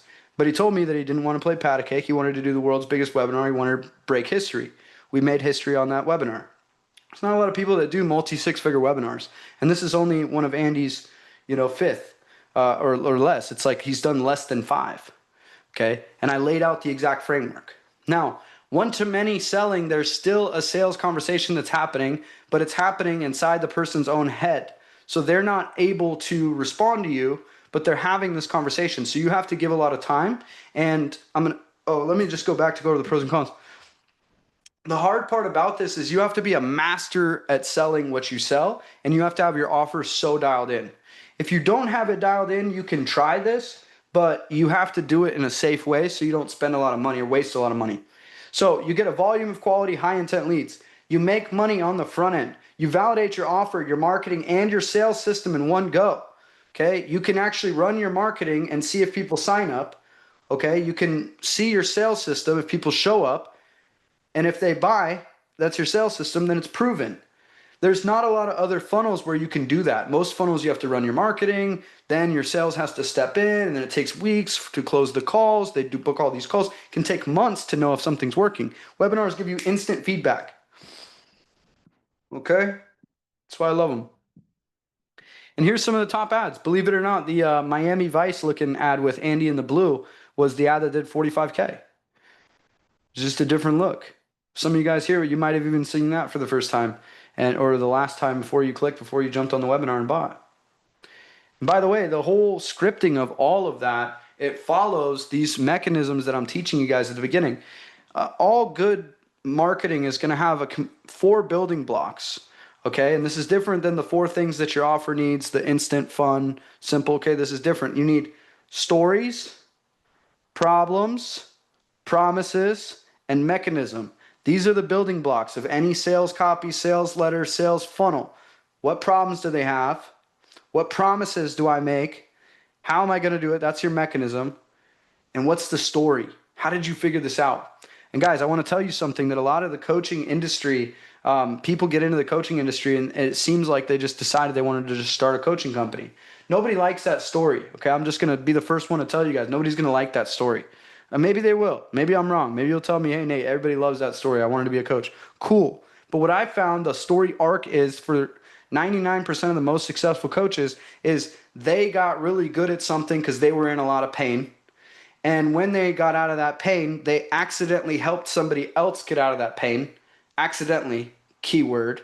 Like somebody asked me something and I wrote some notes on a napkin. I gave it to him, never thinking I would see him again. And then little behold, I was at a gas station and the guy came up to me crying and he shook my hand and he's like, dude, what you wrote on that napkin, that saved my marriage, that held my life forever. I love that. Where can I get more of that information? And you looked at him blankly because you knew you didn't have the information. And that's when you decided to go home, whiteboard everything out, write it all down. And then you started to teach people at your men's group. And all of a sudden they started having success, booking more dates, getting fit, whatever you sell, whatever the outcome is, boom, boom, boom. So that's when I started charging for it. And since then, I've helped X amount of students to scale.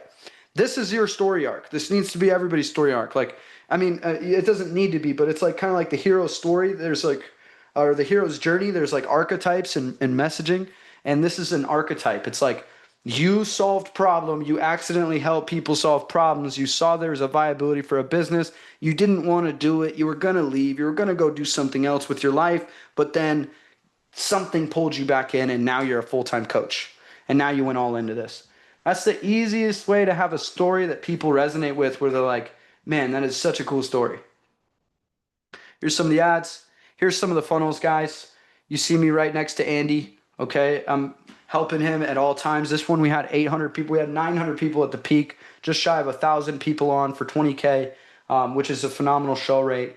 And we ran these funnels. People sign up, they get the emails, they get the text reminders, and they show up to the Zoom call. And we make them a whole presentation. We show them all the problems they're facing, all the story of how we overcame that problem, all the mechanism of what we actually do to get success, and then the promises of what we're going to be able to do for them. And we make them an offer that they can only get there now on the webinar. And we convert people like crazy. Okay, guys, last but not least, okay, event ads, okay? Guys, these are super cool. I think even some of you guys might have seen these event ads. So hold on one second.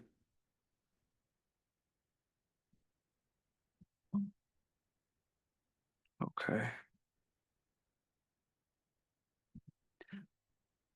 Okay, guys, so sorry, my mouse went away for a second. Hold on one second, guys. My dog's barking.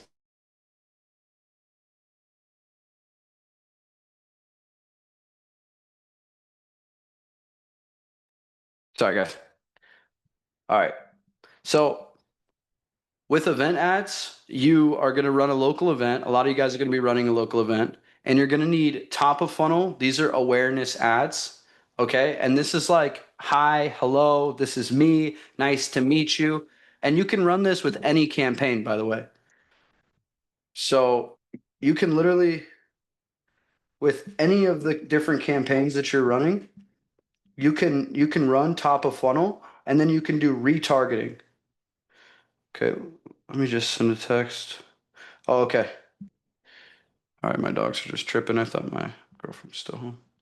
Okay, guys. So with Facebook, with Instagram, you can do retargeting and it's very advanced. You can retarget people based off if they've clicked on your Facebook profile, if they've clicked on your Instagram profile, if they've watched a video, and not only that, if they've watched a certain percentage of the video.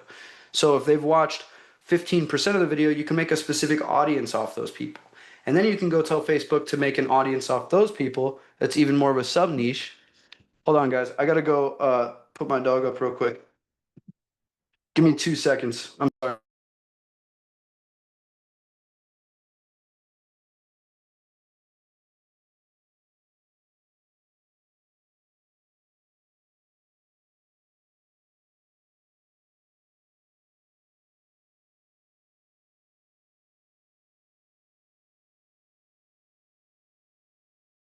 Hey, my bad, guys.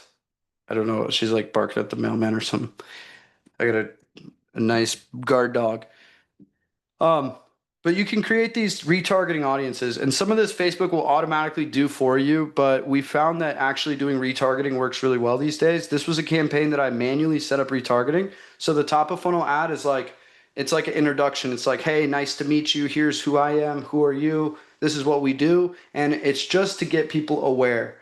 Then you have your middle of funnel, okay? Awareness, consideration. At the middle of funnel, they're considering coming. This is where you want to list out the benefits, the all of the things that are going to be included, and this is where you really want to get them to consider it. So you'll see at the top of that, I have a testimonial right there. My mindset has changed, my perspective has changed, and this testimonial people can actually engage with. And then bottom of funnel, this is where you have all of the benefits, but also you have special incentives like 7 days only to check out. Special discounts you can put there. And these you would do bottom of funnel people. This would be people who have maybe submitted the cart form, but then they abandoned the cart or they were on the checkout page. Those are the closest people in your conversion cycle in your funnel. And that's where you would do the bottom of funnel traffic. And the reason I decided to show you guys this actually, let me look here. Yeah, there it is. Okay, so right here, this is a pathway of a lead that actually went, and you can see on the bottom left, 7/7 of this year, this person clicked on the top of funnel ad. Then on 7/8, they clicked on the retargeting ad. Then on 7/8, they also clicked on a different variation of the retargeting ad. And then on 7/9, they purchased a ticket for $9.97. Now, Andy talks about the event strategy, and as part of the event strategy is rebooks. So in the room, the retargeting, top of funnel, middle of funnel, bottom of funnel, all got this person to the dialer. The dialer you guys learned about yesterday. Okay, the dialer, one of our salespeople called them, helped them out, $997 ticket. They came in person and they bought the rebook at $7,875. And I think that's to join this program. I'm not sure. I'm just like on the back end. But it's really cool when you can see a stranger turn into a high profile customer just from getting targeted with these different layers of ads. So you have to think in the shoes of the person that you're marketing to and understand that like this person's going to be first, if they don't know me, what would I say to a stranger? You wouldn't go up to a stranger and you're just like, hey, join my mastermind, bro. You're like, wait, who are you? That's why you have to be really good at saying exactly who you are, exactly what you do. And here's some event funnels in action. This is what a couple of them look like. One of them is from the US Sales Summit, and the other one's for Built to Scale. You can do these a lot of different ways, or you could just use lead forms. We've had a ton of success with event funnels. So as you guys run events and stuff like that, it is like all this stuff is hard to set up on your own, but it is possible. Now, I gave you an overview today, guys, but I'm going to go through a couple hot topics for you guys to remember. So speed to lead stats. I'm going to go ahead and share inside of the channel. This is an MIT study that was done, all talking about speed to lead and follow-up statistics. So I'm going to send that in the WhatsApp group for you guys. Or maybe Carlos has a place that he wants me to put it. Yeah, you can send it there and I will add it to the sheet where has all the links and everything.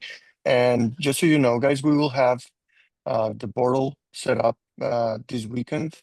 So basically you will be able to access everything in a course-based way inside Go High Level or Elite Systems, what we use. Cool. Absolutely. Thank you, brother. Appreciate you. So guys, read through these speed to lead stats. They're really, really interesting. This is an old study, but still a banger of a study that MIT did. I've trained my whole team on it. I've trained multiple other sales teams that I work with on it. Oops. Sorry, guys, disappeared for a second. There you are. And it works really well. So I'll let you guys check that out on your own time in the channel. Let me just pull this back up. So you guys have that. Optimize your thank you page. Guys, a lot of people are so worried about the front end funnel and they don't realize that people spend the least amount of time on your opt-in page. So for those of you guys that have done marketing before, you know what I'm talking about. It's like if somebody just goes to your page and they claim it real quick, you spend so much time working on that front end page. If somebody wants what you're selling from an ad, they're just going to click from the ad. They're going to go to the page. They're going to fill out the information. They're going to try to get whatever you're selling. So you don't optimize the opt-in page as much. Optimize the sales page. Or excuse me, the thank you page as if it was a sales page, because it actually is a sales page. So this is like Andy's thank you page that we're running. So they land on this after joining for a webinar, and look at this, confetti. Boom, you couldn't be more excited for this. Congratulations, you're registered. Look at all this, there's buttons flashing, is blinking in my face. And by the way, this is a video analytics tool. Hey guys, do not miss this one. If any of you guys want to know about, just ask me, but it does this speed load right here. So this is like loading a little bit faster so I can watch it, tracks all the analytics of watch time and everything. Then you go through, they can add it to their Google Calendar. This is another tool that we custom code in here using a plugin. You teach them more about, whatever events you're doing. And then we like to give them a free course. So get them absorbing that 7 hours of content from behind the scenes. Like this is just choppy, but literally like people will spend hours on this page and then they'll show up to the call excited, ready to learn, ready to, move forward. And they're a lot more pre-sold. So you guys stack all your social proof on here, stack all your trainings on here, link your school community, link everything through here. And this is just a thank you page of a webinar funnel. So that was one thing I wanted to make sure to mention to you guys, was to optimize your thank you pages always. Use Hyros for tracking once you're above 10K a month in ad spend, okay? And if you're doing over 6 figures a month, it's definitely important. But until you get to that point, it's not as necessary. Hyros can be a little bit spendy, just depending on how much volume you're processing and how much revenue is tracked through there. But it is an amazing tool. It's dialed in everything for us to be able to know. Because here's the problem. These paid ad platforms, they lie. Well, they don't, sorry, I shouldn't say it like that. They lie, they cheat, they steal. No, but they all try to claim each other's results. And so like if you get a bunch of results from organic, like you make a Facebook post that does really well, Facebook ads will try to say, oh, those were our customers. And it's not usually accurate. So when you're doing ads at a high level, you use Hyros, and it can actually tell you the origin source and the last source that somebody clicked on. This is how I found out that ads work really freaking way better than everybody thinks. People think ads aren't working. They're like, I work with business owners. Sometimes they're like, hey man, we're busier than ever, but we don't think it's from the Facebook ads. We're actually getting more people from Google. And then when you track it back, the people are going from Facebook, typing them in on Google and looking at their reviews. So the business owner's optics is like, oh no, they came through my website, they came through Google. And it's like, no, it's because you're running Facebook and Instagram ads in your backyard. They can find you. So those are just some things to think of as you scale. Always be making new ads. Guys, nobody is going to know your customers better than you. So you always have to be making new ads. You always have to be thinking of different ways that you can serve your customer. If you have a mechanism that works for them, just continue to ride that until the wheels fall off. Get it to as many people as you can. You don't have to iterate something much. If you've got a proven process to help somebody get a transformation, then just rip that all the way till the wheels fall off. But you are going to have to make new ads, new ways to package that, new ways to funnel that to people. And nobody's going to know your customer better than you. So I shared with you guys the speed to lead statistics, but just so you know, you have an 80% decrease in your odds of qualifying the lead after 5 minutes has elapsed. So 5-minute rule for all leads. If you respond within the first minute, you have a 391% increase in lead conversions. So as you guys start getting leads, make sure that they process instantly. Make sure that you get a notification. Make sure that somebody reaches out. It's best to call them, text them, email them as they come out. And that's called speed to lead. So I'll provide these, I'll drop these slides for you guys so you can see these stats. These are taken from a few different studies, Harvard Business Review, Lead Simple. These aren't just the studies that I sent you, but I did send you guys that one as well in the group chat, and that's the leadresponsemanagement.org study. So if you're just talking about how to make your own business more profitable, you would do the same thing. You would optimize your speed to lead, and it helps instantly. So, and then guys, that makes up the entire ecosystem. So you've got your proven process, you've got your lead magnets, okay? Lead magnet ideas. It can be a guide, a free training, a discount, a coupon code, a one-time, whatever it is. There's hundreds of lead magnets you guys can see. You have your community funnel to fill your calendar and get high quality people reaching out.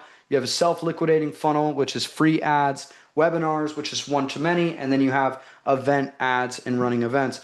You need ads for all of it, and I haven't found a better way to get results than running ads. And I haven't needed to do well with organic. Like, guys, I got a YouTube channel. I've had videos, like, I followed Andy's strategy, and I've had videos where I got 1,500 views and put up $100,000 through it just from following that strategy. But the 90% of what I've done has all been through paid ads. So you guys, rest of the floor is open to you guys. Go ahead and raise your virtual hands if you guys have questions, and we'll just start ripping. And guys, just so you know, like, this is a high level scoped out view of each one of these different funnels. I've made each one of these funnels work really successfully, but it definitely wasn't easy. Each one of them has their own pros and cons, like we saw. And but yeah, I'll take any questions now and we'll go over it. And then I'll be happy to meet a lot of you guys live in the next few weeks. Speedy, you're getting your tattoo. Let's go, bro. Yeah, man. Hey, I need to get up with the book thing. I need to get up with all this ad shit. I need better quality leads. Like, you know, I'm bringing up some clients, but these motherfucking these garage people got too big of egos, and it's lower leads, brother. I need some better quality people. Yeah, I hear that a lot. And one thing that you'll find is if you're getting people that have like a big ego, a lot of times they don't understand your process enough. So I started putting out hour-long videos in the back end of my ads and just saying, like, watch this video before you book with me. And it takes a lot longer to see results and it takes a lot longer to get feedback. But you start putting out content. Never teach people exactly how to do what you do. In my opinion, I don't like to do that. I like to teach them what I do and why I do it. Yeah. So what I do is I put hour-long videos in my ads so that people watch them. Why I do it is so that people will show up and they won't have such an ego. I'll already have broken that down. Yeah. And then I leave you guys wondering, like, how does it work? And that's like the open loop of marketing. So but yeah, man, what are you running right now? You running paid ads or what are you doing? Everything's organic through my social media. Everything. Yeah. Yeah. So Yeah, man. More any of these funnels, like, take your pick, choose which level you're at. A lead magnet funnel can work really well. Like, I put all my best strategies onto a Google Doc, showed what I do, why I do it, screenshot of it, went through on an hour-long video, put it on YouTube, screen share, and I got a ton of really good clients from that. So just pick one thing in your industry that people aren't really capitalizing on and just start talking about it, and then put some bait on that hook and get the highest people reaching out to you, the people that actually can do something. okay. Yeah. If you got any pointers, man, send that shit to me, brother. Cause I get a lot of fucking views on my shit, like a lot of engagement and everything. It's just, you know, finding the right people. Yeah, if you're good at getting a lot of views and you're running into an issue where you're dealing with a lot of one-to-one sales and it's like hard to chase these guys down, they're not that serious, then yeah, Lucas, I'll drop it. I'll drop the slide deck in here. But then what works really good for that is one-to-many selling. So like a webinar works really well for that because it's like, hey, you all, instead of me tracking you down, anyone that's interested, I'm going to be teaching you how to do XYZ thing, masterclass on Thursday, 2 p.m. Click here to jump on this link. And then everybody comes at one time and you tell them all what it is. You get some of them that love you, some of them that hate you, some of the good ones jump off, some of the, you know, so that works really well when you don't have a lot of time. But if not, man, just don't like, just try to get somebody in there working those for you. The sooner you can get somebody working those, because I know you've already closed a lot of people, you know. So like once you've hand sold a few, then try to get somebody else that can do it, because it just gets annoying after a while. Like after you've closed it, it just like it starts to bother you, but there's still money there. And so like that's where you get the 18-year-old rolling with you, the 20-year-old savage, really good communicator to start working through those leads for you and just route them right to that person. The faster you can do that, the more, and then just pay them a commission, you know? Oh, what's up, G? Question for you. What up, bro? Yeah. I have a question about that. So what are your thoughts in regards to when you do a webinar to sell one of many, recording that webinar and keeping that recording going and letting people schedule to watch that same webinar?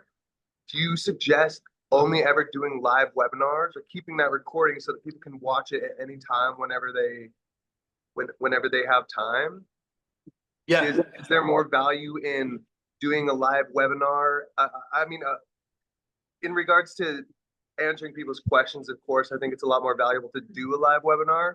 But what are your thoughts on recording the webinar and keeping it live and rolling so that people can watch it anytime? And Yeah, man. I know like thoughts on that?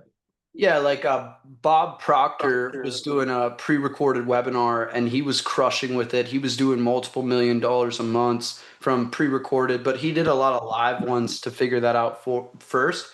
I think that at first you have to do them live to figure out what your pitch is. And what we do is we'll run the live webinar and then we'll run the replay. So anybody that missed it, we'll say, hey, we're doing a replay, and then we'll send them the link for the replay. They'll get on the next day for anybody that didn't show. And then if it's a high converting webinar, then you can take that, upload it as a recording, and run it as what you're saying, a pre-recorded one, which is called Evergreen. We just haven't had as much luck in the last year or so doing evergreen ones because everybody kind of figured out that those mechanisms aren't real. Like, oh, starting in 5 minutes. Oh, what do you know? Starting in 5 minutes. And Grant Cardone did them. A lot of people did them. So it can work. It's just one of those things where you use like an artificial, like you simulate it as if they're finding it and it's live a lot of times in those funnels. And it's harder to do that these days because we're in a trust recession. So I like to just keep it G with people. And I'm just like, hey, it's going to be live, or hey, you can get this recording. And then the recording's not a webinar anymore, though. It's a free training at that point.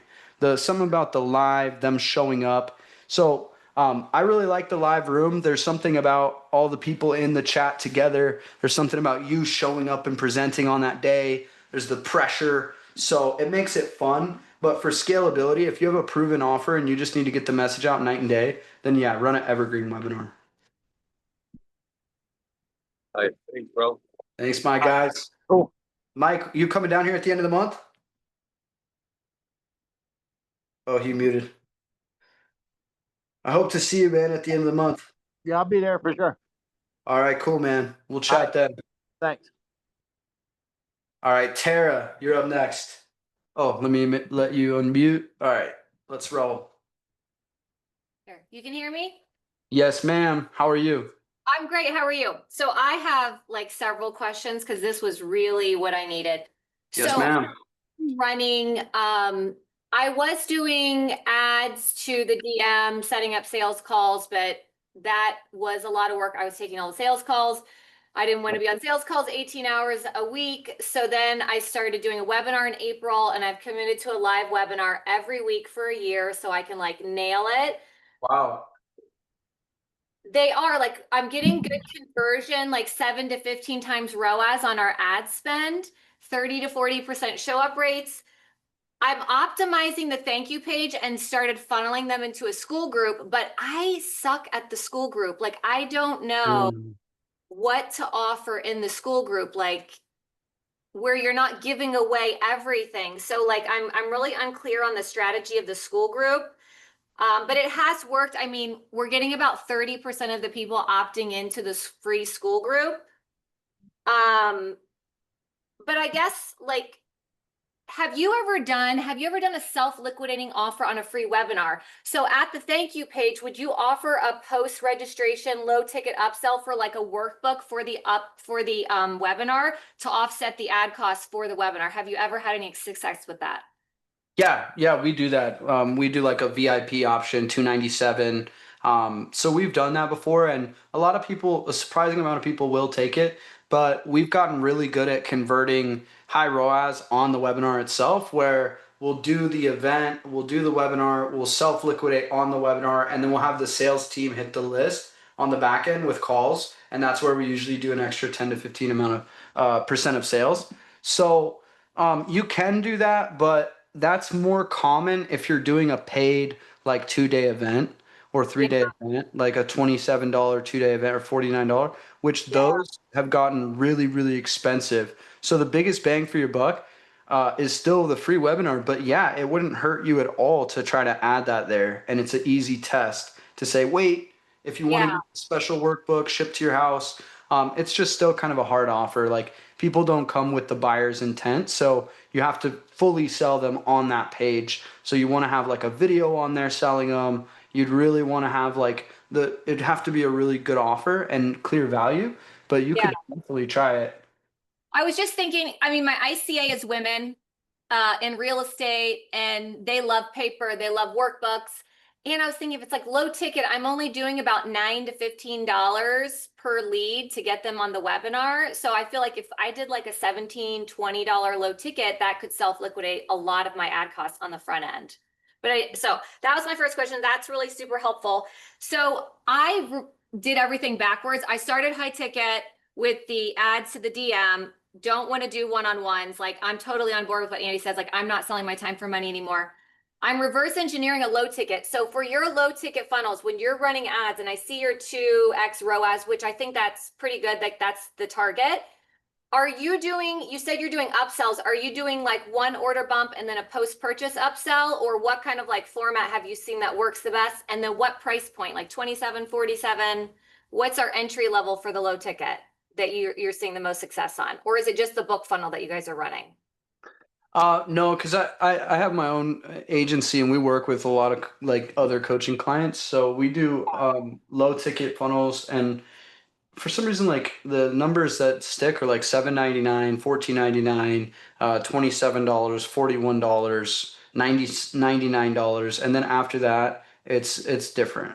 You know, after that it's all done on the back end. Up to $97 is about the highest that we can run on the front end that we found. And we've Yeah. tested this with a lot of different numbers. What we'll do is what we'll set it up as is we'll have the first page, the offer. So it might be like, let's say a $27 funnel. Then we'll have an on the order bump, and the order bump will be 2x whatever the main principal price is. So if it's $27 for the whatever's being sold on the page, then the on order bump would be at least $54. Oh, God.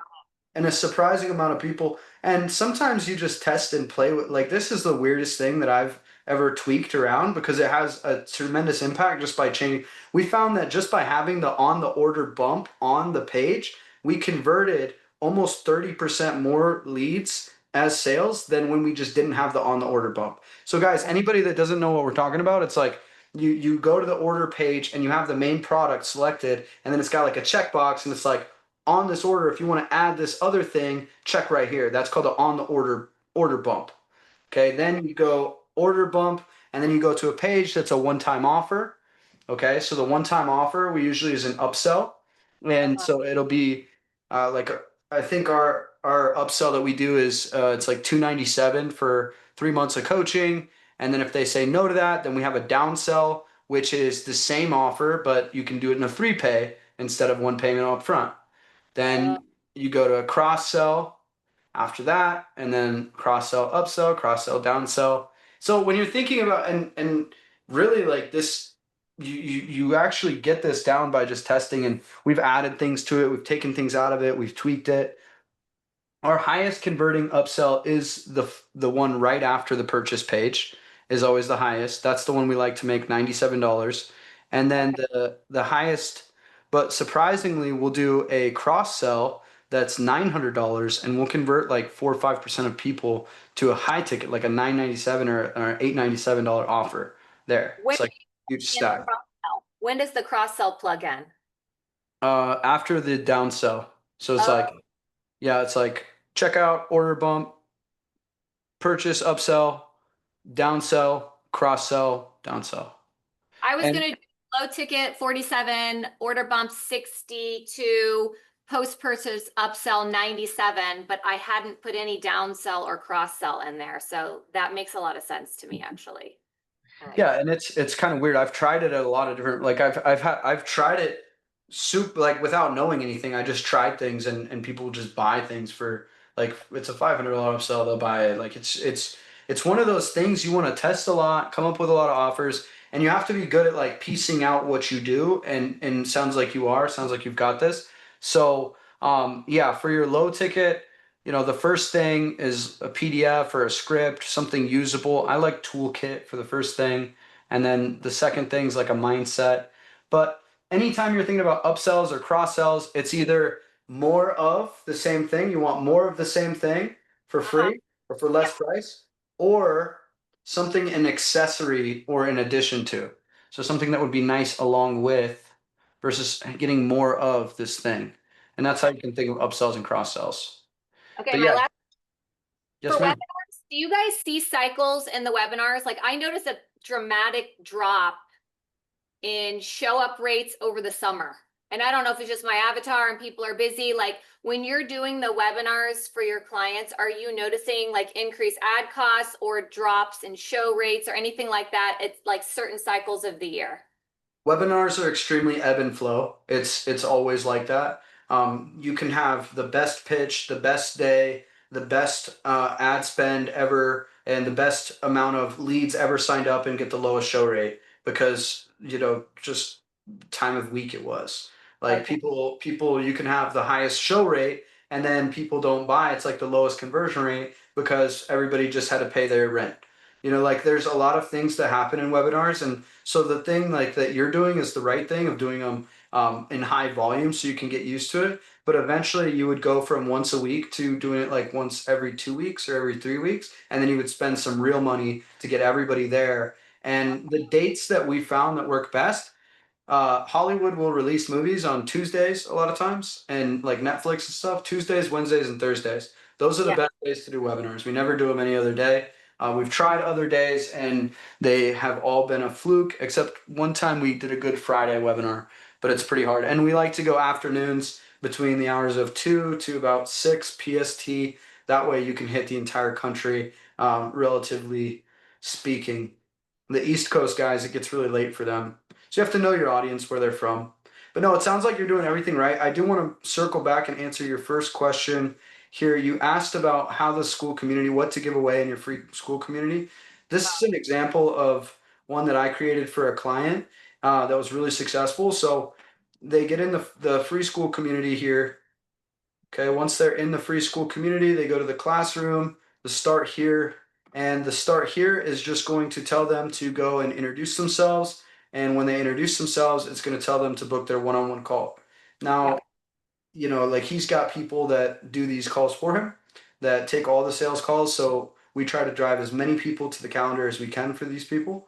And then he's got his closers and his setters that are in here. So this strategy works really, really well for him. And then as you go through the classroom, what we do is we have the onboarding call and then free 5-step course. All the free 5-step courses is a video sales letter, which is basically like a webinar that's chopped up into bite-sized pieces. So instead of doing a 1-hour webinar, you would do like 5 3 to 7 minute videos. Oh, that's smart. Yeah, and then each one has a call to action at the end that say book your one-on-one call, and you give them some value. But we just like to do a free 5-step course. And just remember, guys, teach them the what and the why, but not the how. So it's like, what do? We have to master lead flow so we can make enough to pay our team. And why we have to do that? Because we want to make generational wealth for our families. If you guys want to learn how we do this, click the link below. You're like sitting there like, I love everything that guy said, and he didn't teach me anything, and I need to find out more. Versus the guy that's like, how you're going to master lead flows, you're going to create a door-to-door team, like all this stuff. Even what I'm telling you guys here, it starts to become boring because you're like, oh, he's actually showing us how it works, and it's not as sexy as when I didn't know what it was. So like you have to, in your free community, you have to leave them hanging, a lot of open loops. And you can also link, like it's really good to link all of your testimonials here and your YouTube channel as well. So you can just link your YouTube, and a lot of you guys are running YouTube content. So you can put all your YouTube in here, and then you can do other free courses. So when I'm running ads for Justin, I say, hey guys, you can get access if you're a contractor to this community where you'll get a free 5-step course. You'll get a whole library of 7-figure contractor secrets. You'll get our door-to-door masterclass, and you'll get Andy Elliott's scaling event, plus a customary onboarding call with my team, all for free. So now they're feeling like they're getting something for nothing. So I could put in like a free, like an affiliate, like little mini course from one of my friends that teaches something in there too. Like that's what you're doing here with the Elliott Army thing. Okay, I like that. Yeah, for sure, for sure. And then on the calendar too, like Justin doesn't have any, but you can schedule your webinars in here too. And so then you drive ads to your school community, your free school community, and then you drive ads to the webinar, and the webinar puts people in your school, and then your school brings people to the webinar. So when I'm doing the same webinar every week, though, that's what I was unclear about, because I knew about that. Like I'm not running to my school. I'm just running to the webinar, and then they're funneling into school for free. It's kind of like I'm double dipping on that ad spend. Exactly. But would I still put the same webinar link in the calendar, even though it's the same webinar every week? Would you tell me to do that? Like that's a good strategy? Yeah, yeah, because 60% of people aren't going to make it anyways. Okay. All right. And you can theme it differently, but we do see an abundance of webinars. It needs to be positioned in a smart way. Like this is part of my 8-step series. It doesn't matter when you're jumping in. You know, it's gonna, because if not, people are just like, oh, it's the same sales pitch she does every week. And that's why I like to do them like every 3 weeks, and they need different themes. So, but yeah, Tara, it sounds like you're crushing it. I'm super excited. Are you gonna make it out here to Scottsdale at the end of the month? I am. Yep. Yeah. Cool. Awesome. Well, we're going to have more exciting things in the wide world of webinars, but yeah, that's exciting. I feel like you've got a really a good offer going. By the way, guys, as I'll answer some other questions, Tara, I appreciate it. Look forward to connecting with you more in the future. I'm going to share, Tara just reminded me of something that I have. I'll share at the tail end of this, and I'll get to all your guys' questions today too. So just raise your hands if you guys have a question, and we'll start blasting through these. But I'm going to share something with you. I went ahead and, you know, my business, ROAS, has grown all through word of mouth and referrals. Even before I worked with Andy, we work with big names like, you know, Chris Voss. He runs a big sales coaching company as well. This girl, Krista Mashore, Neil Dingra, these really cool people that I've had the opportunity to work with. And one thing that we figured out was like, we have some people that have success with marketing and other people don't. And it didn't feel like we were doing anything different on our end. All the tech was the same, the funnel was even the same.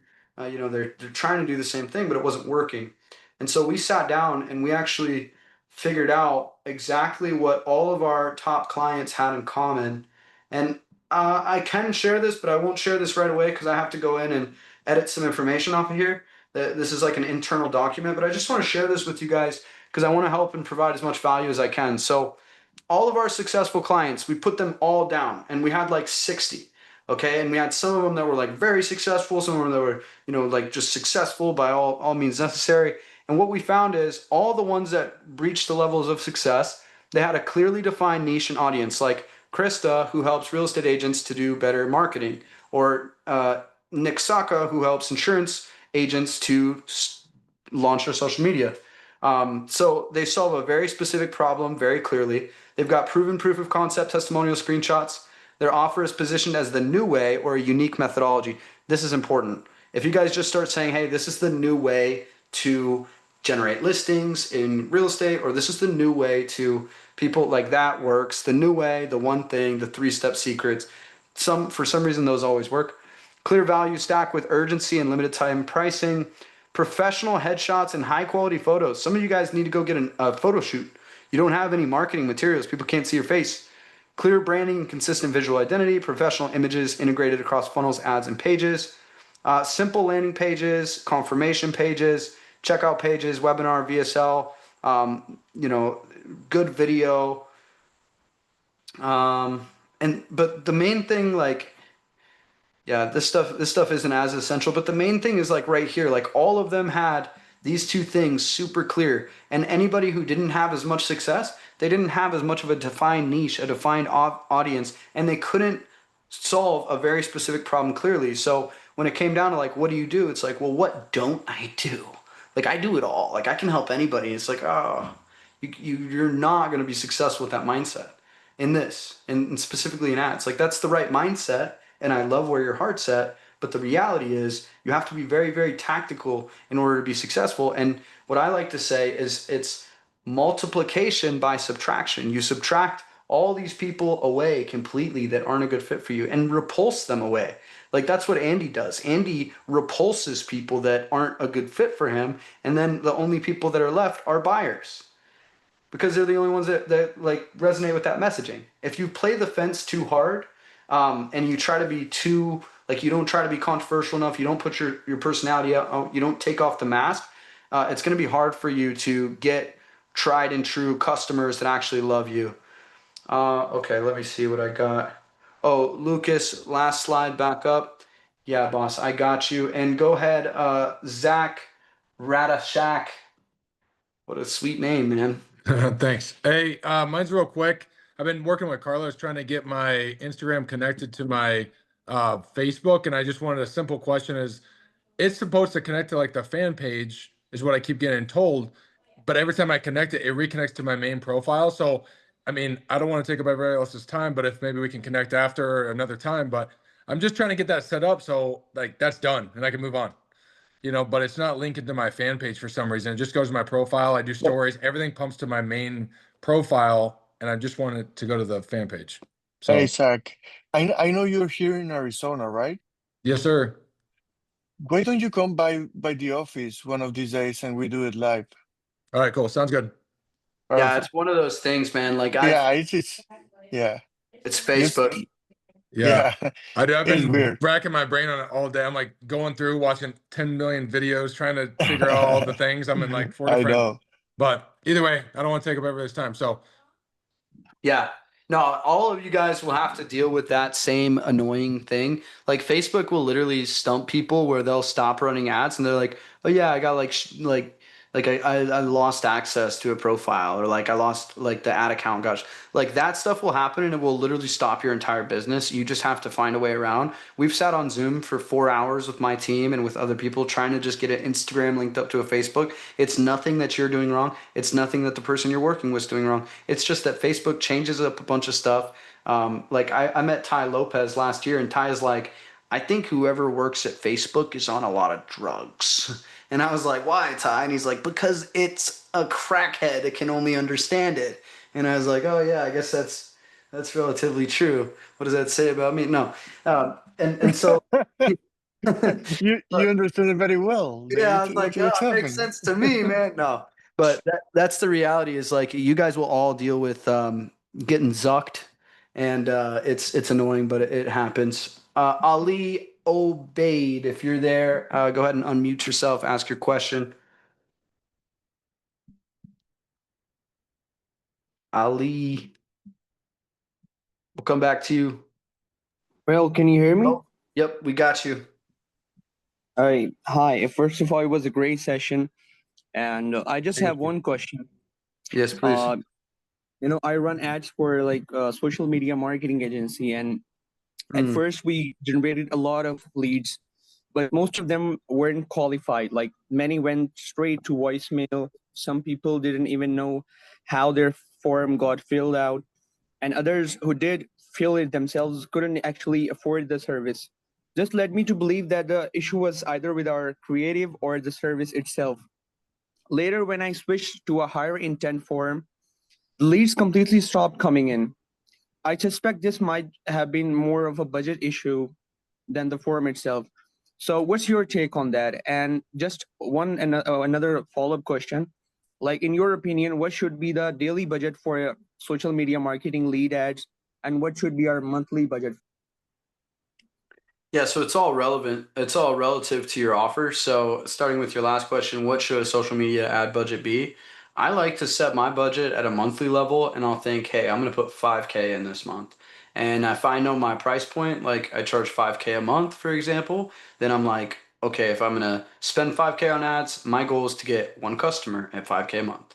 And if I do that, then I'll break even on the first month and then month two, I'll start making money. So I make it really easy for myself to make the money back with that kind of math. And 5,000 a day ends up being like 150 to $200 a day. So that's like I have a lot of ad budget to play with, and then I start getting down to KPIs. So for agency ads specifically, I mean, well, it sounds like first of all you're using lead magnets. I Yes, mean, we are. lead forms on Facebook, which a lot of people complain about the lead quality on them. I mean, the only way you can make that work, like just so everybody knows, you can do Facebook and Instagram lead forms where Facebook and Instagram basically make you a mini funnel. You can just submit the information. The problem is it's so easy to fill out and it's pre-filled information that people just submit it and they don't think twice about it. But that doesn't mean that it doesn't work. I've used lead forms for years successfully. You just have to be way sharper with your funnel's got to be better. Your messaging has to be on point, and most importantly, your follow up. Like if you called them and they all went to voicemail, well, how long after they submitted the inquiry did you call them? A lot of leads come in after hours, and then we text them and call them during working hours. So they're off work looking at ads. They fill out your ad, and then the next day you get to the office and you call them, and they're at work. And then you get off work, and then you don't call them, and then it's this whole cycle. And then you're like, oh, the leads are bad when they never were bad in the first place. So as you run more ads, you'll get the same leads that reached out to you before coming through, and now they're serious. Well, they were serious before, you just missed them, and the spider web has to play out. So it's hard to say. I will tell you that one of the hardest niches to crack is going to be B2B agency ads, especially social media agencies. You're definitely not the only one out there running. And I had to, dude, the way that I had to make it up in that space was I had to grind my butt off. I was making new ads every single day. I was spending as much money as I could. I was putting all my money.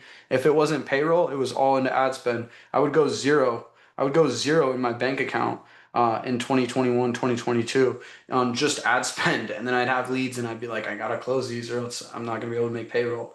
So the way that I did that was a lot of video ads, making better messaging, and just going all in. Like your funnel's probably just not deep enough, bro. Like legit, you probably need to spend more time making the messaging better so it's more attractive.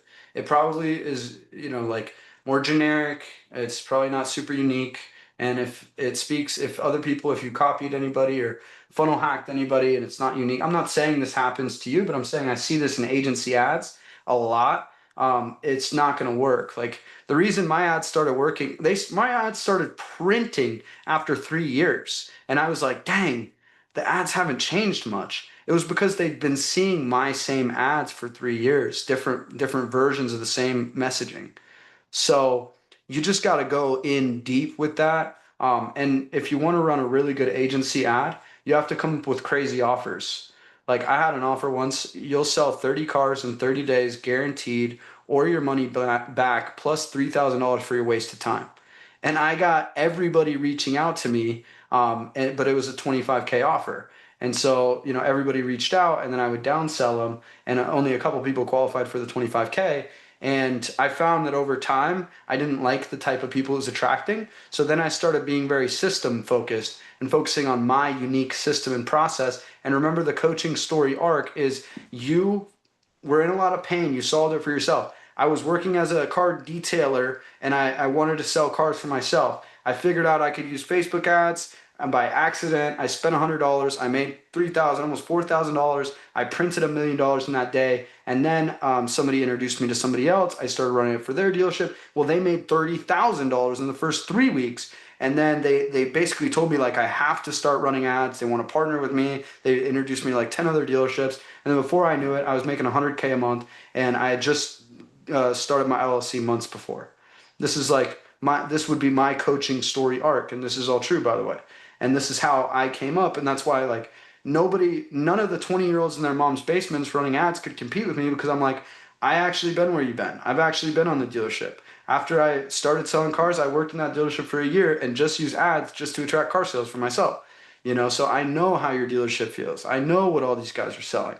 So you got to go deep. You got to go super deep. You got to know your niche like the back of your hand. You guys have to be able to use Facebook ads library like assassins. And it's not going to be like, sometimes you have to use the ads library to come up with inspiration. And sometimes you have to delete all social media off your phone and not let anybody tamper your ideas at all. And you just have to go out and create. So there's like a fine balance. But if I'm running agency ads, I'm in here. I'm in here in the ads library. By the way, Andy was talking to you guys about this. Like, you could just go and type in their ads, like type in, Zach and ads after, and you're going to find them. You actually have to go to the ads library right here. This is Facebook ads library. Just type in ads library on Google, and then you can look up any of your competitors. So if I type in agency, Facebook ad, you can do keywords or you can do titles. So you can do actual competitor names or you can do keywords. I'm going to get 4,000 results of active ads that say Facebook ad agency. So like, you got to be like, people are even, if you're a dental practice owner, like, there's just a lot of good stuff out. So that's why, like, my agency, we're all word of mouth and referral based now. This is one of my competitors right here that I was running against. And so these kind of ads work really well. It's like, this is a case study ad. And then they have a video testimonial with the guy. but they're still probably spending $200 to $300 per booked appointment. So they'll spend $1,000 cost per acquisition. The normal Ali, I'll leave you with this.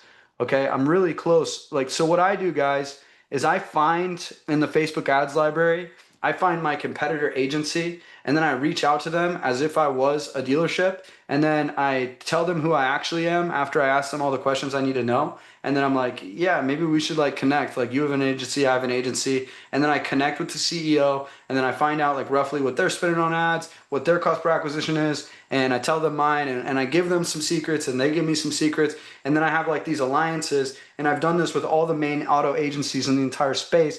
And I know what they're all spending to get a customer. I know what ads are working for them. I know what funnels are working for them. And then I just reverse engineer the entire process. So for the agency space, on average, agency owners pay $2,100 to $3,000 cost to acquire a new Facebook ads MRR monthly recurring revenue client. So it's expensive. It's an expensive game, bro.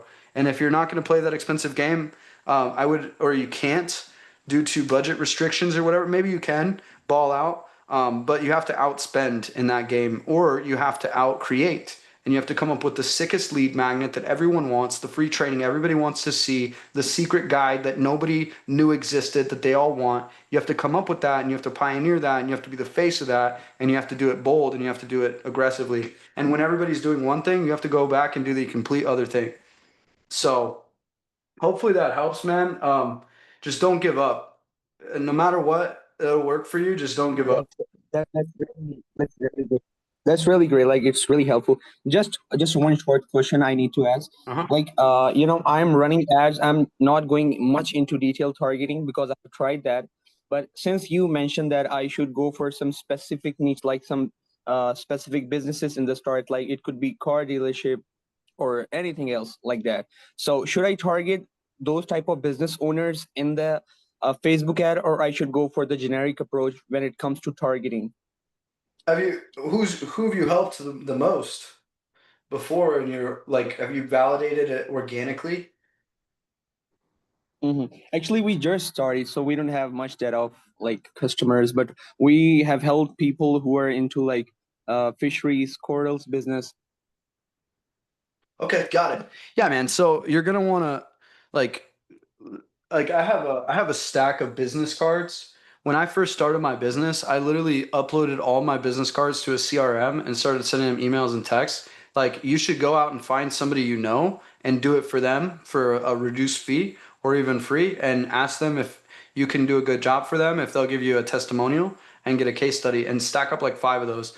Hit your whole email contacts, hit your entire phone, hit up every person you know, and that's where you're gonna find your first couple of clients, not through paid ads. Dude, you're gonna get your butt handed to you on paid ads if you haven't started, because if you actually manage to get on with a business owner, which is super unlikely, I'm just keeping it real, they're gonna roll over you. They're gonna be like, who do you work with? What are the results? Let me see their website. Can I call them? Like, it's serious. Like, you're working with businesses and their money. So I would either try to partner with an agency and run ads for them as a trial and get your own case studies that way. Like, I've got graphic designers on my team that are 18-year-old kids that now they make graphics for Andy Elliott, and like Andy posts them on their story. These guys they just came out of high school. They're like brand new young pups, and now they're doing ads for a guy that's Andy Elliott. So and he wouldn't have got that if he was trying to run ads to work with Andy Elliott. He only got that because he was working within a network. So Ali, go to your warm network, try to find some people, get some case studies, and then launch ads after you've had a breakthrough mechanism. Ads are for breakthroughs. Breaking That's news. great. A meteor is about to hit the earth. Ali figured out the new Facebook ads secret strategy. That's when people are going to start being interested. All right, buddy. Appreciate you, bro. Thanks for jumping on. Okay, Lucas. All right. Thank you so much. Yes, sir. What's up, Nate? All How right. are you, man? Thank you so much. So, I'm good, man. How are you? I'm doing well. You pretty much just answered my question with your last statement. So I'm just getting everything started. So I was going to ask if I should just prioritize getting out a bunch of organic content across YouTube, Instagram, Facebook, TikTok before I even touch a paid advertisement. Yeah, exactly. Okay. Exactly. unless you have some cash, like if you got some funny money and you're just like, yo, let me just try a DM ad, then those are really easy to set up. Or like, let me just put out a little guide, like a little Google Doc, put it on my story. Some people download it, run a paid ad to it. Don't boost the post. You have to run ads in the actual business manager. And it's best to like, I mean, when it's time to hire a company, like an agency, if they have case studies, if they have everything together, then they'll come at you and they'll actually provide you with everything that you need to launch, like tell you what you need in the ads, build the funnels for you, set up the tech, and then also set up the ads and like run it. But in the beginning, when you're just playing around, you should learn at least how to go in the ads manager and set up a basic campaign for yourself. Because you give a man a fish, he'll eat for a day. If you teach a man a fish, he'll eat for life. And if I know if I lost everything, but the internet was still a thing, I could throw out an ad and I could get some clients. But like, yeah. So definitely, bro. Organic, validation. You can crack your first 6 figures from just organic. I've seen it. I've seen it so many times. And those are the people that then crack huge numbers and consistently do it because they just warm up their warm audience. Like a lot of you guys have friends, family, networking, and this isn't. I'm not talking about networking marketing. Like we're not selling them some cheap products. We're trying to actually solve a huge problem and offer transformation in people's lives. And if you can do that, even just do it for free to start out with if you're scared to sell somebody. Like, and I would never, and Andy would never say he wouldn't even say the word scared to sell. But like honestly, like some of you guys might not have the confidence to charge somebody at first for working with them because coaching at first, like it feels like a little weird. It's like you're gonna pay me, and but if they actually get the results and you actually help them and you're further along than them and you save them time, make them money, make them look good, give them tools that they didn't have, they can win. So, yeah. Perfect. Thank you, man. I appreciate it. Yeah, bro.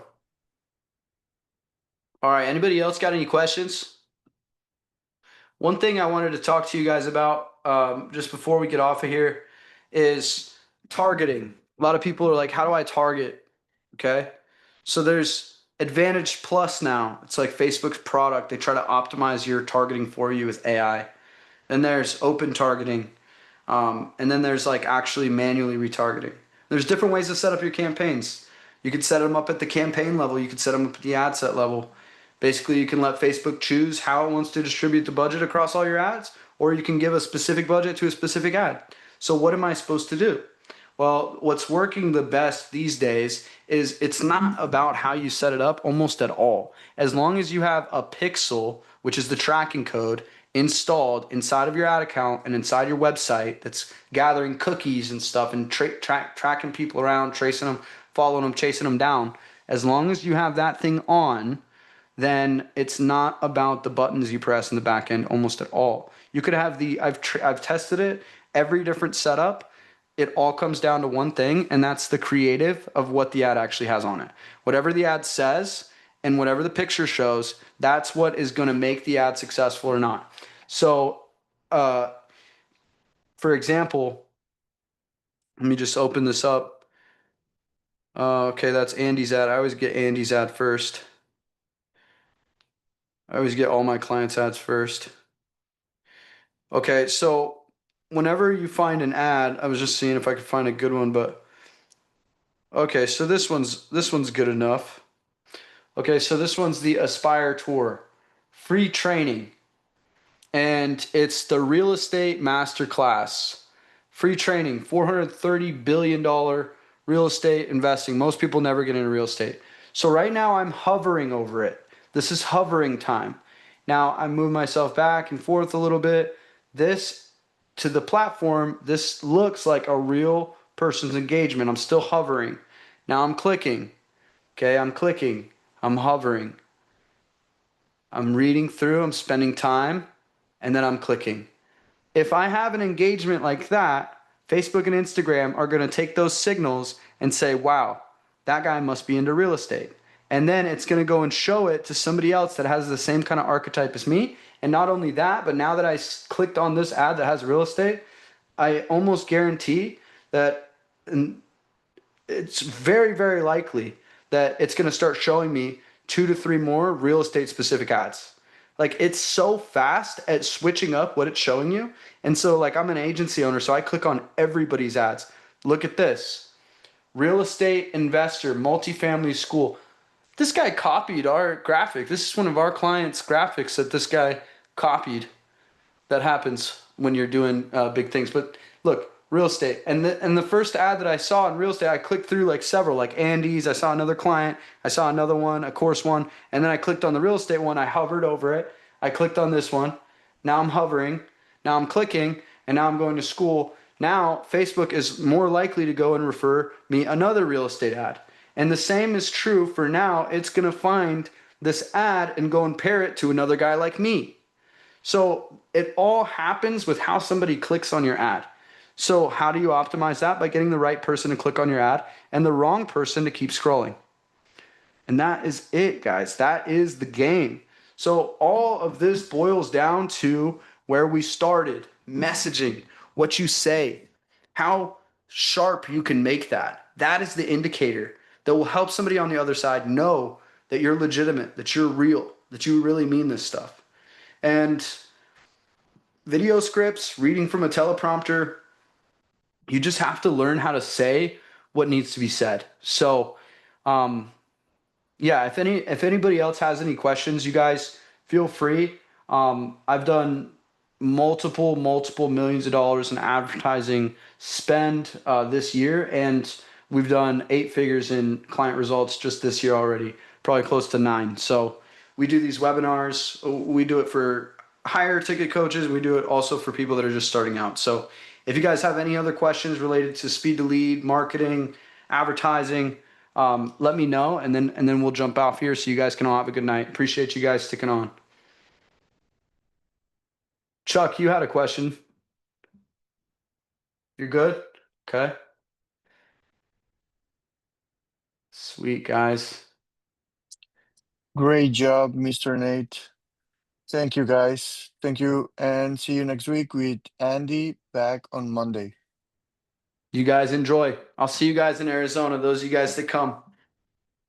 Appreciate it, guys. I'll drop the slides in the WhatsApp group as well. All right, guys. Have a great night. Happy Friday.